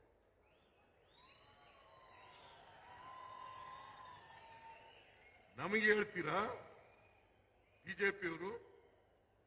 ನಮಗೆ ಹೇಳ್ತೀರಾ? 10 ಕೆಜಿ ಅಕ್ಕಿಯನ್ನ ಇಡೀ ದೇಶದಲ್ಲಿ ಬಡವರಿಗೆ ಕೊಡ್ತಾ ಇರ್ತಕ್ಕಂಥದ್ದು, BPL ಕಾರ್ಡ್ ಹೋಲ್ಡರ್ಗೆ ಕೊಡ್ತಾ ಇರ್ತಕ್ಕಂಥದ್ದು ಅದು ಕರ್ನಾಟಕದಲ್ಲಿ ಇರ್ತಕ್ಕಂಥ ಕಾಂಗ್ರೆಸ್ ಸರ್ಕಾರವೇ ಹೊರತು ಬೇರೆ ಯಾವುದೇ ಸರ್ಕಾರ ಅಲ್ಲ. ಬಿಜೆಪಿಯವರಿಗೆ, ಜೆಡಿಎಸ್ನವರಿಗೆ ಬಡವರ ಬಗ್ಗೆ ಮಾತಾಡಲಿಕ್ಕೆ ಯಾವ ನೈತಿಕ ಹಕ್ಕಿದೆ? ಯಾವ ನೈತಿಕ ಹಕ್ಕಿದೆ? 5 ಗ್ಯಾರಂಟಿ ಯೋಜನೆಗಳನ್ನು ಘೋಷಣೆ ಮಾಡತಕ್ಕಂಥ 5 ಗ್ಯಾರಂಟಿ ಯೋಜನೆಗಳನ್ನು ಘೋಷಣೆ ಮಾಡೋದು. ಇವತ್ತು 5 ಗ್ಯಾರಂಟಿ ಯೋಜನೆಗಳನ್ನು ಜಾರಿ ಕೊಟ್ಟಿದ್ದೀವಿ. ಆ ಗ್ಯಾರಂಟಿ ಯೋಜನೆಗಳಿಗೆ 56,000 ಕೋಟಿ ರೂಪಾಯಿಗಳನ್ನು ಖರ್ಚು ಮಾಡ್ತಾ ಇದ್ದೀವಿ. ಶಕ್ತಿ ಯೋಜನೆ, ಅನ್ನಭಾಗ್ಯ, ಗೃಹಲಕ್ಷ್ಮಿ, ಗೃಹ ಜ್ಯೋತಿ, ಯುವ ನಿಧಿ, ನರೇಂದ್ರ ಮೋದಿ ಅವರು ಆದಿಯಾಗಿ ಕೂತ್ಕೊಳ್ಳಿ, ನರೇಂದ್ರ ಮೋದಿ ಅವರು ಆದಿಯಾಗಿ ಹೇಳಿದ್ರು ಈ 5 ಗ್ಯಾರಂಟಿಗಳನ್ನ ಕಾಂಗ್ರೆಸ್ ಸರ್ಕಾರ ಕರ್ನಾಟಕದಲ್ಲಿ ಜಾರಿ ಮಾಡಲಿಕ್ಕೆ ಸಾಧ್ಯ ಇಲ್ಲ. ಇದನ್ನು ಜಾರಿ ಮಾಡಿದ್ರೆ ಒಕ್ಕಸ ಖಾಲಿ ಆಗ್ಬಿಡ್ತದೆ, ಅಭಿವೃದ್ಧಿ ಕೆಲಸಗಳಿಗೆ ದುಡ್ಡಿಲ್ಲ. ರೀತಿಯಾಗಿ ಅವರು ಎಲ್ಲ ಗ್ಯಾರಂಟಿ ಯೋಜನೆಗಳನ್ನು ವಿರೋಧ ಮಾಡಿದ್ರು. ಅವರು ನೇರವಾಗಿ ಗ್ಯಾರಂಟಿ ಯೋಜನೆಗಳನ್ನ ವಿರೋಧ ಮಾಡಿದ್ರೆ ಹೊರತು ಅವರು ಆಕ್ಚುಲಿ ಬಡವರ ವಿರೋಧಿಗಳು. ಗ್ಯಾರಂಟಿ ಯೋಜನೆಗಳನ್ನು ವಿರೋಧ ಮಾಡೋದು ಅಂತಂದ್ರೆ ಬಡವರಿಗೆ ವಿರೋಧ ಮಾಡೋದು, ಬಡವರಿಗೆ ಕೊಡ್ತಕ್ಕಂಥ ಕಾರ್ಯಕ್ರಮಗಳನ್ನ ವಿರೋಧ ಮಾಡೋದು. ಈಗ ಇನ್ನೊಂದು ವರ್ಷ ಶುರು ಮಾಡಿದ್ದಾರೆ. ನಮಗೆ ಸರಿಯಾಗಿ ದುಡ್ಡು ಕೊಡ್ತಾ ಇಲ್ಲ. ನಮ್ಮ ತೆರಿಗೆ ಹಂಚಿಕೆಯಲ್ಲಿ ಸರಿಯಾಗಿ ನ್ಯಾಯಯುತವಾಗಿ ನಮಗೆ ಸೇರಬೇಕಾದಂತ ಪಾಲನ್ನ ಕೊಡ್ತಾ ಇಲ್ಲ. ಸೆಂಟ್ರಲಿ ಸ್ಪಾನ್ಸರ್ ಸ್ಕೀಮ್ ನಲ್ಲಿ ಕಡಿಮೆ ಮಾಡಿದ್ದಾರೆ.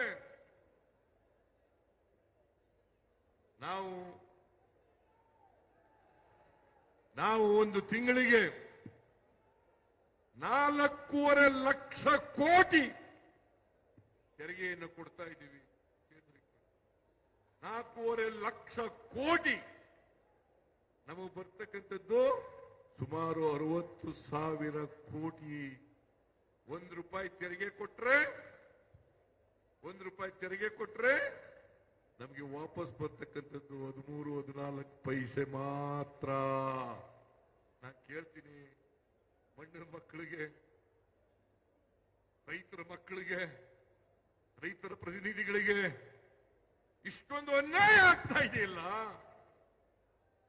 ಅನ್ಯಾಯ ಆಗ್ತಾ ಇದೆಯಲ್ಲ ಮಿಸ್ಟರ್ ದೇವೇಗೌಡ್ರೆ. ಯಾವತ್ತಾರು ಕೇಳಿದ್ದೀರೇನ್ರಿ? ಯಾವತ್ತಾರು ಕೇಳಿದ್ದೀರೇನ್ರಿ? ಕುಮಾರಸ್ವಾಮಿ ಮಂತ್ರಿ ಆಗಿದ್ದೀಯಲ್ಲಪ್ಪ, ಯಾವತ್ತಾರು ಕೇಳಿದ್ದೀಯ? ಕೇಳಿಲ್ಲ. ಮೇಕೆದಾಟು ಯೋಜನೆಗೆ ಏನ್ ಚನ್ನಪಟ್ಟಣದಲ್ಲಿ ಹೇಳುದು ಅನುಮತಿ ಕೊಡಿಸ್ಬಿಡ್ತೀನಿ ನಾನು ಅಂತ. ಕೊಡಿಸಿ, ಕೊಡಿಸಿ. ನಮಗೆ ಬೇಕಾದ ಬೆಂಗಳೂರು ನಗರಕ್ಕೆ ನೀರು ಬೇಕು, ಬೆಂಗಳೂರು ಜನರಿಗೆ ನೀರು ಬೇಕು, ಬ್ಯಾಲೆನ್ಸಿಂಗ್ ರಿಸರ್ವಾಯರ್ ಕಟ್ಟಬೇಕು. ಕೊಡ್ಲಿಲ್ಲ. ಆಮೇಲೆ ಮಹದಾಯಿ ಯೋಜನೆಗೆ ಎನ್ವೈರನ್ಮೆಂಟಲ್ ಕ್ಲಿಯರೆನ್ಸ್ ಬೇಕು, ಇವತ್ತರೂ ಕೊಡಿಸ್ಲಿಲ್ಲ. ಏನ್ ದೇವೇಗೌಡರು ಯಾವಾಗಲೂ ಹೇಳ್ಕೊತಾ ಇದ್ರು, ನಮ್ದು ಜಾತ್ಯತೀತ ಪಕ್ಷ. ಕಳೆದ ಚುನಾವಣೆಯಲ್ಲಿ ನೀವು ಭಾಷಣ ಕೇಳಬೇಕು. ಏನಂತ ಹೇಳಿದ್ರು? ಮತ್ತೆ ಬಿಜೆಪಿ ಅಧಿಕಾರಕ್ಕೆ ಬರಲ್ಲ. 2019ರಲ್ಲಿ ಹೇಳಿರೋದು. ಮತ್ತೆ ಅಧಿಕಾರಕ್ಕೆ ಬರಲ್ಲ. ಬಂದ್ರೆ ನರೇಂದ್ರ ಮೋದಿ ಅವರು ಪ್ರಧಾನಮಂತ್ರಿ ಆದ್ರೆ ಈ ದೇಶ ಬಿಟ್ಬಿಡ್ತೀನಿ ನಾನು. ಮಿಸ್ಟರ್ ದೇವೇಗೌಡ್ರೆ, ದೇಶ ಬಿಡಬೇಡಿ, ಇಲ್ಲೇ ಇರಿ. ದೇಶ ಬಿಡಬೇಡಿ, ಇಲ್ಲೇ ಇಡಿ. ದೇಶ ಬಿಡಕ್ ಹೋಗ್ಬೇಡಿ. ಏನ್ ನನಗಿಂತ ಒಂದು 15 ವರ್ಷ ದೊಡ್ಡವರು ಪಾಪ ದೇವೇಗೌಡರು, ನನಗಿಂತ 15 ವರ್ಷ ದೊಡ್ಡವರು. ಅವರು ವಯಸ್ಸಿಗೆ ತಕ್ಕಾಗಿ ಮಾತಾಡ್ಬೇಕಲ್ಲ. ಚನ್ನಪಟ್ಟಣದಲ್ಲಿ ಏನ್ ಮಾತಾಡಿದ್ರು? ಸಿದ್ದರಾಮಯ್ಯನ ಗರ್ವಭಂಗ ಮಾಡ್ತೇನೆ.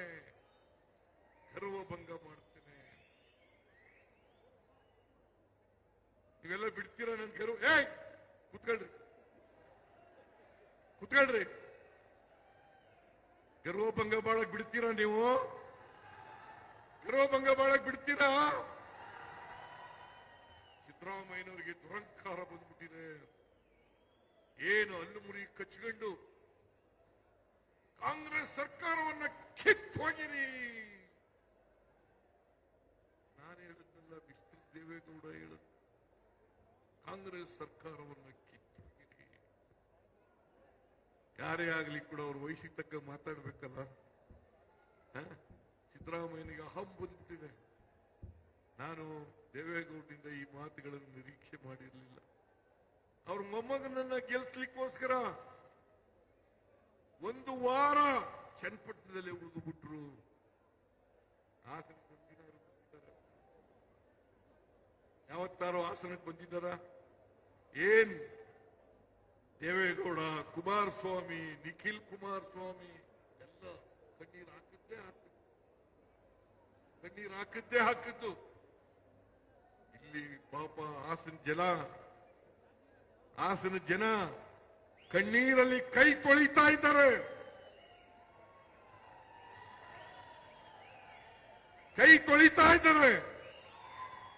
ಎಲ್ಲ ಮಹಿಳೆಯರು ಇವತ್ತು ಆತಂಕದಲ್ಲಿದ್ದಾರೆ. ಇಲ್ಲಿ ಬಂದು ಒಂದಿನ ಕಣ್ಣೀರು ಹಾಕ್ಬೇಕಾಗಿತ್ತಲ್ಲ ಮಿಸ್ಟರ್ ದೇವೇಗೌಡರೇ? ಇಲ್ಲಿ ಬಂದು ಒಂದಿನ ಹಾಕ್ಬೇಕಾಗಿತ್ತಲ್ಲ? ಏನ್ ಕರ್ನಾಟಕಕ್ಕೆ ಅನ್ಯಾಯ ಆಗ್ಲಿಕ್ಕೆ ಬಿಡಲ್ಲ. ಇವತ್ತು ನಬಾರ್ಡ್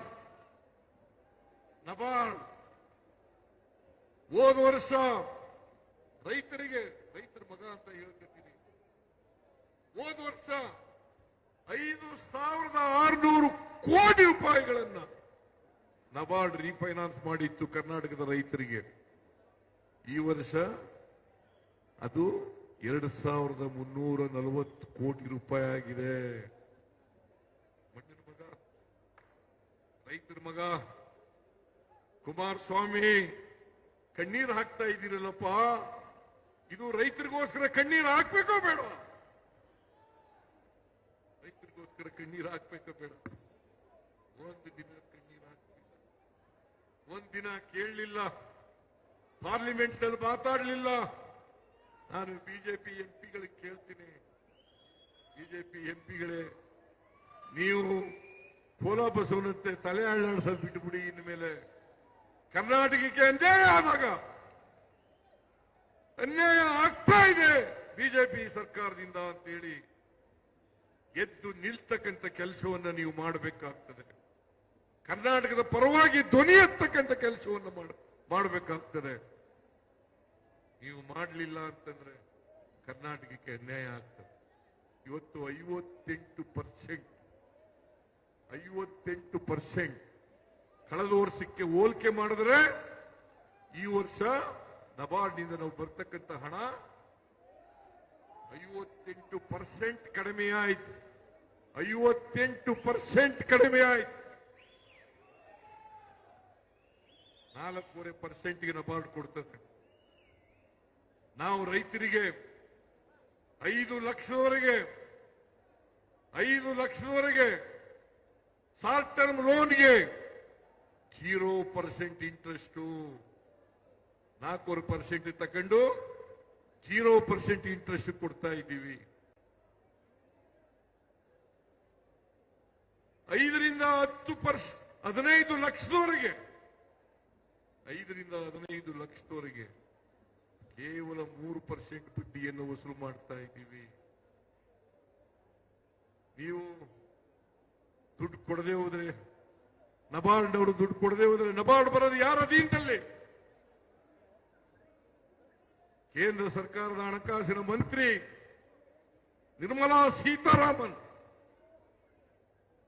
ನಾನು ಹೋಗಿ ಅವರನ್ನು ಭೇಟಿ ಮಾಡಿದೆ, ಪ್ರಧಾನಮಂತ್ರಿಗಳನ್ನು ಭೇಟಿ ಮಾಡಿದೆ, ಮನವಿಯನ್ನು ಕೊಟ್ಟಿದ್ದೇನೆ. ನಬಾರ್ಡ್ ಅವ್ರಿಗೆ ಹೇಳಿ, RBIನವ್ರಿಗೆ ಹೇಳಿ, ನಮಗೆ ಕೊಡಿಸ್ಕೊಡಿ. 5,600 ಕೋಟಿ ರೂಪಾಯಿ ಕನಿಷ್ಠ. ನಾವು ಇನ್ನೂ ಹೆಚ್ಚಾಗಿ ಕೇಳಿದ್ದೀವಿ.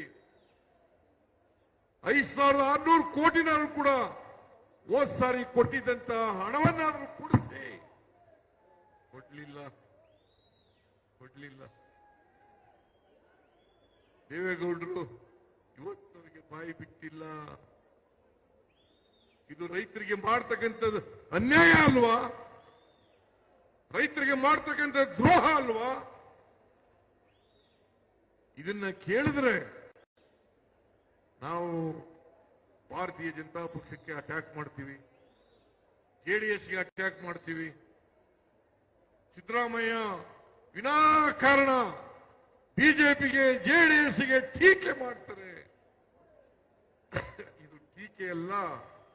ನಮ್ಮ ಕರ್ನಾಟಕಕ್ಕೆ ಆಗ್ತಕ್ಕಂಥ ಅನ್ಯಾಯವನ್ನ ಸರಿಪಡಿಸಿ ನಮ್ಮ ಲೋಕಸಭಾ ಸದಸ್ಯರು ಕೂಡ ಹೇಳ್ತೀನಿ, ಬಿಜೆಪಿ ಲೋಕಸಭಾ ಸದಸ್ಯರಿಗೂ ಹೇಳ್ತೀನಿ, JDS ಲೋಕಸಭಾ ಸದಸ್ಯರಿಗೂ ಹೇಳ್ತೀನಿ, ನೀವೆಲ್ಲರೂ ಸೇರಿ ಕರ್ನಾಟಕಕ್ಕೆ ಆಗಿರ್ತಕ್ಕಂಥ ಅನ್ಯಾಯವನ್ನ ಸರಿಪಡಿಸಿ.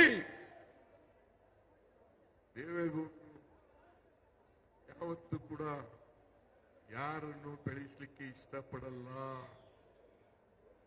ಬೇರೆಯವರು ಇರಲಿ, ಒಕ್ಕಲಿಗರನ್ನೇ ಬೆಳೆಸಕ್ಕೆ ಇಷ್ಟಪಡಲ್ಲ. ಚಂದ್ರೇಗೌಡನ್ ಬೆಳೆಸಿದ್ರ, ಪುಟ್ಟಸ್ವಾಮಿಗೌಡನ್ ಬೆಳೆಸಿದ್ರ, ಬೈರೇಗೌಡನ್ ಬೆಳೆಸಿದ್ರ, ಬಚ್ಚೇಗೌಡರು ಬೆಳೆಸಿದ್ರ, ಕೃಷ್ಣಪ್ಪನ್ SD ಕೃಷ್ಣಪ್ಪನ್ ಬೆಳೆಸಿದ್ರ, ನಾಗೇಗೌಡರು ಬೆಳೆಸಿದ್ರ, ಬಚ್ಚೇಗೌಡರನ್ನು ಬೆಳೆಸಿದ್ರ, ವೈಕೆರಾಮಯ್ಯನ್ ಬೆಳೆಸಿದ್ರ? ಯಾರು ಬೆಳೆಸಿಲ್ಲ. BL ಶಂಕರ್ ಅವ್ರ ಮನೆ ಮಗನ ತರ ಇದ್ದ, ಅವನಿಗೇನೆ ಬೆಳೆಸಲಿಲ್ಲ. ವೈಕೆರಾಮಯ್ಯ ಅವ್ರ ಮನೆ ಮಗನ ತರ ಇದ್ದ, ಅವನನ್ನು ಬೆಳೆಸಲಿಲ್ಲ. ಯಾರನ್ನು ಬೆಳೆಸಿದ್ರಿ? ಅದಕ್ಕೆ SD ಕೃಷ್ಣಪ್ಪನವರು ಒಂದ್ ಕಡೆ ಹೇಳಿದ್ರು, 2010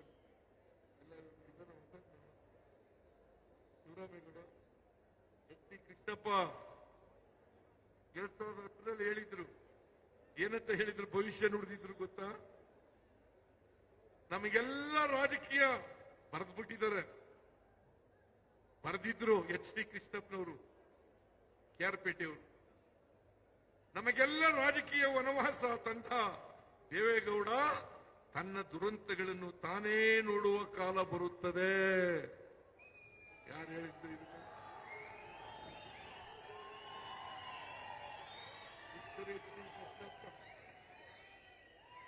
ಮಿಸ್ಟರ್ ಎಚ್ ಡಿ ಕೃಷ್ಣಪ್ಪ ಈಗ ಅವರು ಕಾಲವಾಗಿದ್ದಾರೆ. Senior leader, Vokkaliga leader. ನಾನು ಹೇಳಿದ್ರೆ ಸಿದ್ದರಾಮಯ್ಯ ಒಕ್ಕಲಿಗರ ವಿರುದ್ಧ ಮಾತಾಡ್ಬಿಟ್ಟ ಅಂತೇಳಿ ಎತ್ತು ಕಟ್ಟಿದ್ದಾರೆ. ಆದ್ರೆ ಎಚ್ ಡಿ ಕೃಷ್ಣಪ್ಪ ಹೇಳಿರೋದು ಇದು. ಅವರು ಪಕ್ಕಾ ಒಕ್ಕಲಿಗ. ಅವ್ರು ಹೇಳಿರೋದು, ದೇವೇಗೌಡ್ರೆ ನೀವು ಯಾರನ್ನು ಬೆಳೆಸಿದ್ದೀರಿ ಹೇಳಿಯಪ್ಪ, ಯಾರನ್ನು ಬೆಳೆಸಿದ್ದೀರಿ ಹೇಳಿ. ಅದಕ್ಕೆ ನಾನು ಹೇಳಿದೆ, ಚನ್ನಪಟ್ಟಣದಲ್ಲಿ ಹೇಳಿದೆ, ದೇವೇಗೌಡ ಯಾವಾಗಲೂ ಹೇಳ್ತಾರೆ ಸಿದ್ದರಾಮಯ್ಯನನ್ನ ನಾನು ಹಣಕಾಸಿನ ಮಂತ್ರಿ ಮಾಡಿದೆ, ಹಾಗಾಗಿ ಅವರು ಬೆಳಕಂಡ್ರು. ನಾನು ಕೇಳ್ತೀನಿ ಮಿಸ್ಟರ್ ದೇವೇಗೌಡ್ರೆ, ನಾನು ಜಾಲಪ್ಪನವರು ಇಲ್ಲೇ ಹೋಗಿದ್ರೆ 1994ರಲ್ಲಿ ನೀವು ಮುಖ್ಯಮಂತ್ರಿ ಆಗ್ಲಿಕ್ಕೆ ಸಾಧ್ಯನೇ ಇರ್ತಿರ್ಲಿಲ್ಲ ಅಂತಕ್ಕಂಥ ಮಾತುಗಳನ್ನ ಹೇಳ್ಬೇಕಾಗ್ತದೆ. ಸತ್ಯ ಯಾವತ್ತಾರು ಹೇಳ್ಬೇಕಲ್ಲ. ನಾನು ಜಾಲಪ್ಪನವರು ಇಲ್ಲೇ ಹೋಗಿದ್ರೆ 1994ರಲ್ಲಿ ಮುಖ್ಯಮಂತ್ರಿ ಆಗ್ಲಿಕ್ಕೆ ಸಾಧ್ಯ ಆಗ್ತಾ ಇಲ್ಲ. ನಾನು ಜಾಲಪ್ಪನವರು ಇವ್ರ ಜೊತೆ ನಿಂತದ್ರಿಂದ ರಾಮಕೃಷ್ಣ ಹೆಗ್ಡೆಯವರು ಮುಖ್ಯಮಂತ್ರಿ ಹಾಕ್ಬಿಡ್ತಿದ್ರು ಇಲ್ಲೇ ಹೋಗಿದ್ರೆ. ರಾಮಕೃಷ್ಣ ಹೆಗ್ಡೆಯವರನ್ನು ತಪ್ಪಿಸಿ ಇವರನ್ನು ಮುಖ್ಯಮಂತ್ರಿ ಮಾಡಿದೆ. ಸಿದ್ದರಾಮಯ್ಯನನ್ನು ಬೆಳೆಸಿದೆ, ಹಣಕಾಸಿನ ಮಂತ್ರಿ ಮಾಡಿದೆ.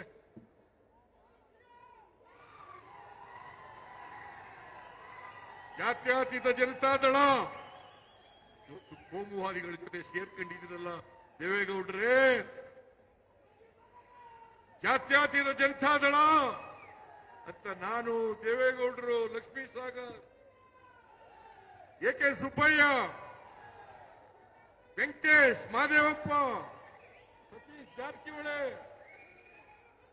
ಅದಿಲ್ಲ ಸತೀಶ್ ಜಾರಕಿಹೊಳಿ ಹೋದ್ನ, ಸತೀಶ್ ಜಾರಕಿಹೊಳಿ, ಬಿ ಆರ್ ಪಾಟೀಲ್,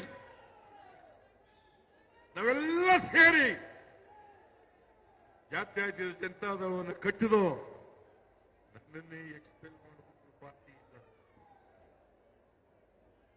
ಅಹಿಂದ ಸಮಾವೇಶ ಮಾಡದೆ ಅನ್ನೋ ಒಂದೇ ಒಂದು ಕಾರಣಕ್ಕೆ ಹುಬ್ಬಳ್ಳಿನಲ್ಲಿ ನನ್ನನ್ನ ಪಕ್ಷದಿಂದ ಎಕ್ಸ್ಪೆಲ್ ಮಾಡಿಬಿಟ್ರು. ಮಾಧ್ಯಮದವರಿಗೆ ನಾನು ಮನವಿ ಮಾಡ್ಕೊಳ್ತೇನೆ, ದಯಮಾಡಿ ನಾನು ಪಕ್ಷ ಬಿಡ್ಲಿಲ್ಲ, ನನ್ನನ್ನ ಎಕ್ಸ್ಪೆಲ್ ಮಾಡಿದ್ರು,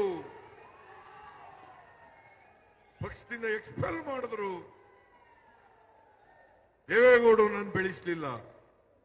ದೇವೇಗೌಡರನ್ನ ಮುಖ್ಯಮಂತ್ರಿ ಮಾಡಿದವರು ನಾವು.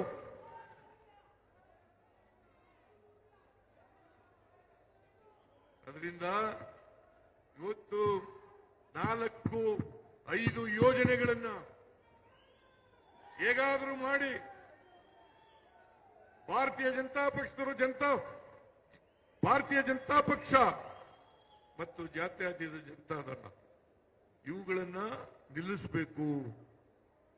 ಯಾಕಂದ್ರೆ ನಾವು ಯಶಸ್ವಿಯಾಗಿ ಜಾರಿ ಮಾಡಿಬಿಟ್ಟಿದ್ದೀವಿ. ಅವ್ರು ಯಾರು ಕೂಡ ಬಿಜೆಪಿಯವರಾಗಲಿ ಜನತಾದಳ ಎಸ್ಸಾಗಲಿ ಗ್ಯಾರಂಟಿ ಯೋಜನೆಗಳು ಬರೋದೇ ಇಲ್ಲ. ಯಾಕಂತಂದ್ರೆ ಅವರೇ ಬೇರೆ ರಾಜ್ಯಗಳಲ್ಲಿ ಮಾಡ್ತಾ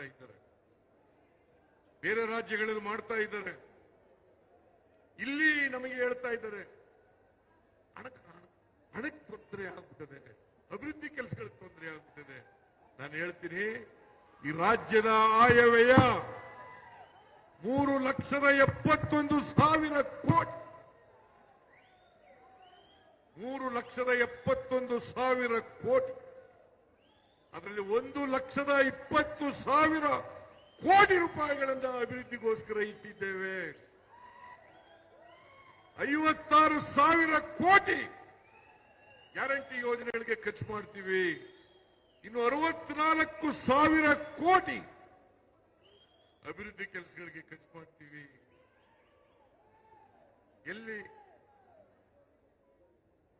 ಎಲ್ಲಿ ಹಣ ಇಲ್ಲ, ಇವರು ನೆಪ, ಹಣ ಇಲ್ಲ. ಕೇಂದ್ರದಿಂದ ನಮ್ಮ ತೆರಿಗೆಯನ್ನು ಕೊಡತಕ್ಕಂಥದ್ರಲ್ಲಿ ಅನ್ಯಾಯ, ಕೇಂದ್ರ ಪುರಸ್ಕೃತ ಯೋಜನೆಗಳಲ್ಲಿ ಅನ್ಯಾಯ, ನಬಾರ್ಡ್ನಲ್ಲಿ ಅನ್ಯಾಯ. ಆ ಮೂಲಕ ಗ್ಯಾರಂಟಿ ಯೋಜನೆಗಳನ್ನು ಜಾರಿ ಕೊಡಬಾರದು. ಯಾಕಂತಂದ್ರೆ ನಾವು ಬಡವರಿಗೆ ಆರ್ಥಿಕವಾಗಿ ಸಾಮಾಜಿಕವಾಗಿ ಶಕ್ತಿಯನ್ನು ತುಂಬಿದ್ರೆ ಬಡವರು ಇವ್ರ ಮಾತು ಕೇಳಲ್ಲ. ಬಡವರು ಯಾರು ಇವ್ರ ಮಾತು ಕೇಳಲ್ಲ. ನಾನು ಅದಕ್ಕೆ ಹೇಳಿದ್ದೀನಿ, ಯಾವ ಕಾರಣಕ್ಕೂ ಕೂಡ ಗ್ಯಾರಂಟಿ ಯೋಜನೆಗಳನ್ನು ನಿಲ್ಲಿಸಲ್ಲ.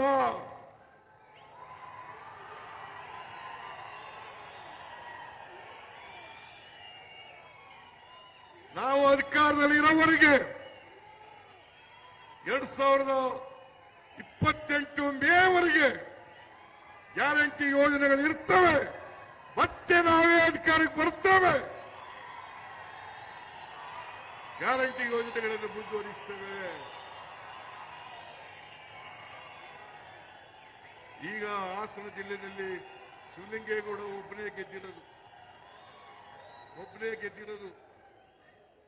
ಈ ಸಾರಿ ಕಳೆದ ಲೋಕಸಭಾ ಚುನಾವಣೆಯಲ್ಲಿ ನಾವು ಗೆದ್ದಿದ್ದೇವೆ. ನನಗನ್ಸುತ್ತೆ ಹಾಸನ ಜಿಲ್ಲೆಯಲ್ಲಿ 7 ವಿಧಾನಸಭಾ ಕ್ಷೇತ್ರಗಳಿದ್ದಾವೆ. 7 ವಿಧಾನಸಭಾ ಕ್ಷೇತ್ರಗಳಲ್ಲಿಯೂ ಕೂಡ ಮುಂದಿನ ವಿಧಾನಸಭಾ ಚುನಾವಣೆಯಲ್ಲಿ ಗೆದ್ದೇ ಗೆಲ್ತೀವಿ ಅಂತಕ್ಕಂಥ ಮಾತುಗಳನ್ನು ಹೇಳಲಿಕ್ಕೆ ಬಯಸ್ತಾ ಇದ್ದೇನೆ. ನಿಮ್ ಕಾಲ ಮುಗಿತು ದೇವೇಗೌಡರೇ, ನಿಮ್ ಕಾಲ ಮುಗಿತು. ನಾನು ಕೊನೆ ಉಸಿರಿನವರೆಗೂ ರಾಜಕೀಯ ಮಾಡ್ತೀವಿ ಅಂತ ಮಾಡಿ, ಪಾಪ ನಂದೇನ್ ತಕರಾರಿಲ್ಲ. ಒಳ್ಳೆ ಆರೋಗ್ಯ ಕೊಡ್ಲಿ ಅವರಿಗೆ, ರಾಜಕೀಯ ಮಾಡಿ ಕೊನೆಯವರಿಗೆ. ಆದರೆ ಈ ದ್ವೇಷದ ರಾಜಕಾರಣವನ್ನು ಮಾಡಬೇಡಿ. ದ್ವೇಷದ ರಾಜಕಾರಣವನ್ನು ಮಾಡಬೇಡಿ, ಹಗೆತನದ ರಾಜಕಾರಣವನ್ನು ಮಾಡಬೇಡಿ. ಇನ್ನೊಬ್ಬರನ್ನ ರಾಜಕೀಯವಾಗಿ ಮುಗಿಸ್ತೇವೆ ಅಂತಕ್ಕಂಥ ಮಾತುಗಳನ್ನು ಆಡಬೇಡಿ ಅಂತಕ್ಕಂಥ ಮಾತುಗಳನ್ನು ಹೇಳಲಿಕ್ಕೆ ಬಯಸ್ತಾ ಇದ್ದೇನೆ. ಅದರಿಂದ ಈ ಸಮಾವೇಶ ಹಾಸನದಲ್ಲಿ ಒಂದು ಹೊಸ ಅಧ್ಯಾಯವನ್ನ ಬರೀತದೆ.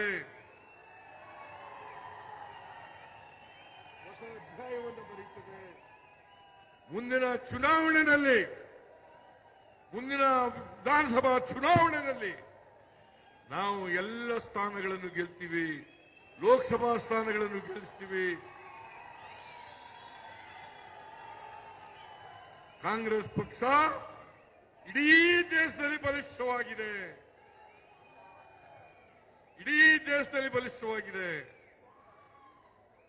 ಅಲ್ಲದೆ ಹೋಗಿದ್ರೆ ನಾವು ಮೂರು ಉಪಚುನಾವಣೆಗಳಲ್ಲಿ 3 ಗೆಲ್ಲಲಿಕ್ಕೆ ಸಾಧ್ಯ ಆಗ್ತಿರಲಿಲ್ಲ. ನಿಮ್ಮೆಲ್ಲರ ಆಶೀರ್ವಾದದಿಂದ 3 ಕೂಡ ಗೆದ್ದಿದ್ದೇವೆ. ನಾನು ನಿಮಗೆ ಕೈ ಮುಗಿದು ಪ್ರಾರ್ಥನೆ ಮಾಡ್ತೇನೆ,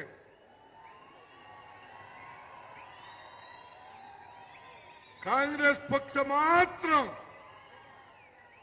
ಬಡವರ ಪರವಾಗಿರ್ತಕ್ಕಂಥದ್ದು,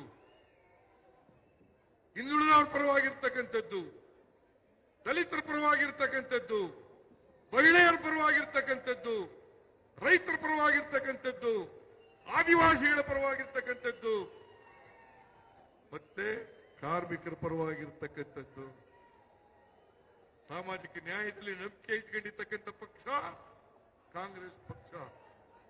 ಯಾವತ್ತೂ ಕೂಡ ಬಿಜೆಪಿ ಆಗಲಿ ಜೆಡಿಎಸ್ ಆಗಲಿ ಸಾಮಾಜಿಕ ನ್ಯಾಯದಲ್ಲಿ ನಂಬಿಕೆ ಇಲ್ಲ. ಅದರಿಂದ ಬಿಜೆಪಿ ಜೆಡಿಎಸ್ನವರ ಮಾತುಗಳನ್ನ ಕೇಳಕ್ ಹೋಗ್ಬೇಡಿ. ದಾರಿ ತಪ್ಪಿಸ್ತಕ್ಕಂಥ ಕೆಲಸವನ್ನ ಮಾಡ್ತಾರೆ. ನನಗೆ ವಿಶ್ವಾಸ ಇದೆ, ಬಡವರು, ದಲಿತರು, ಹಿಂದುಳಿದವರು, ಅಲ್ಪಸಂಖ್ಯಾತರು, ರೈತರು, ಮಹಿಳೆಯರು ಎಲ್ಲರೂ ಕೂಡ ಬಿಜೆಪಿ ಬಗ್ಗೆ, ಜೆಡಿಎಸ್ ಬಗ್ಗೆ ಅರ್ಥ ಮಾಡ್ಕೊಂಡಿದ್ದಾರೆ. ಬಿಜೆಪಿ ಯಾವತ್ತೂ ಕೂಡ ಬಡವರ ಪರವಾಗಿರ್ತಕ್ಕಂಥ ಪಕ್ಷ ಅಲ್ಲ. ಜೆಡಿಎಸ್ ಬಡವರ ಪರವಾಗಿರ್ತಕ್ಕಂಥ ಪಕ್ಷ ಅಲ್ಲ. ದೇವೇಗೌಡರಿಗೆ ಕೊನೆ ಮಾತು ಹೇಳ್ತೀನಿ, ನೀವು ಕೋಮುವಾದಿಗಳ ಜೊತೆ ಸೇರ್ಕೊಂಡು ಜಾತ್ಯತೀತ ಜನತಾದಳ ಜಾತ್ಯತೀತ ಅಂತ ಇಟ್ಕೊಳ್ಳಿಕ್ಕೆ ಯಾವುದೇ ನೈತಿಕ ಹಕ್ಕಿಲ್ಲ ನಿಮಗೆ ಅಂತಕ್ಕಂಥ ಮಾತುಗಳನ್ನ ಹೇಳಿ ಇವತ್ತು ಇಷ್ಟೊಂದು ದೊಡ್ಡ ಸಂಖ್ಯೆಯಲ್ಲಿ ಬಂದಿರತಕ್ಕಂಥ ಎಲ್ಲ ಜನರಿಗೆ ಕೃತಜ್ಞತೆಗಳನ್ನು ಹೇಳಿ ನನ್ನ ಮಾತನ್ನು ಮುಗಿಸ್ತೇನೆ. ಜೈ ಹಿಂದ್, ಜೈ ಕರ್ನಾಟಕ, ಜೈ ಕಾಂಗ್ರೆಸ್. ಕಾಂಗ್ರೆಸ್ಸಿನ ಅಧ್ಯಕ್ಷರಂತ ಪಂಥನಾಟನೆ ಮಾಡ್ತಾರೆ ಜಿಲ್ಲಾ ಕಾಂಗ್ರೆಸ್ ಅಧ್ಯಕ್ಷ ಲಕ್ಷ್ಮಣ್ ಅವರು. ಇವತ್ತು ಏನು ಹಾಸನ ನಗರದಲ್ಲಿ ಐತಿಹಾಸಿಕವಾದಂತಹ ಇಂಥ ಒಂದು ಸಮಾವೇಶವನ್ನ ರಾಜ್ಯದ ಮುಖ್ಯಮಂತ್ರಿಗಳು ಬಂದು ತಮಗೆಲ್ಲ ಒಂದು ಒಳ್ಳೆ ಮಾರ್ಗದರ್ಶನ ನೀಡಿದ್ದಕ್ಕೆ ಅವರಿಗೆ ನಿಮ್ಮೆಲ್ಲರ ಪರವಾಗಿ ಜಿಲ್ಲಾ ಕಾಂಗ್ರೆಸ್ ಪರವಾಗಿ ಧನ್ಯವಾದಗಳು.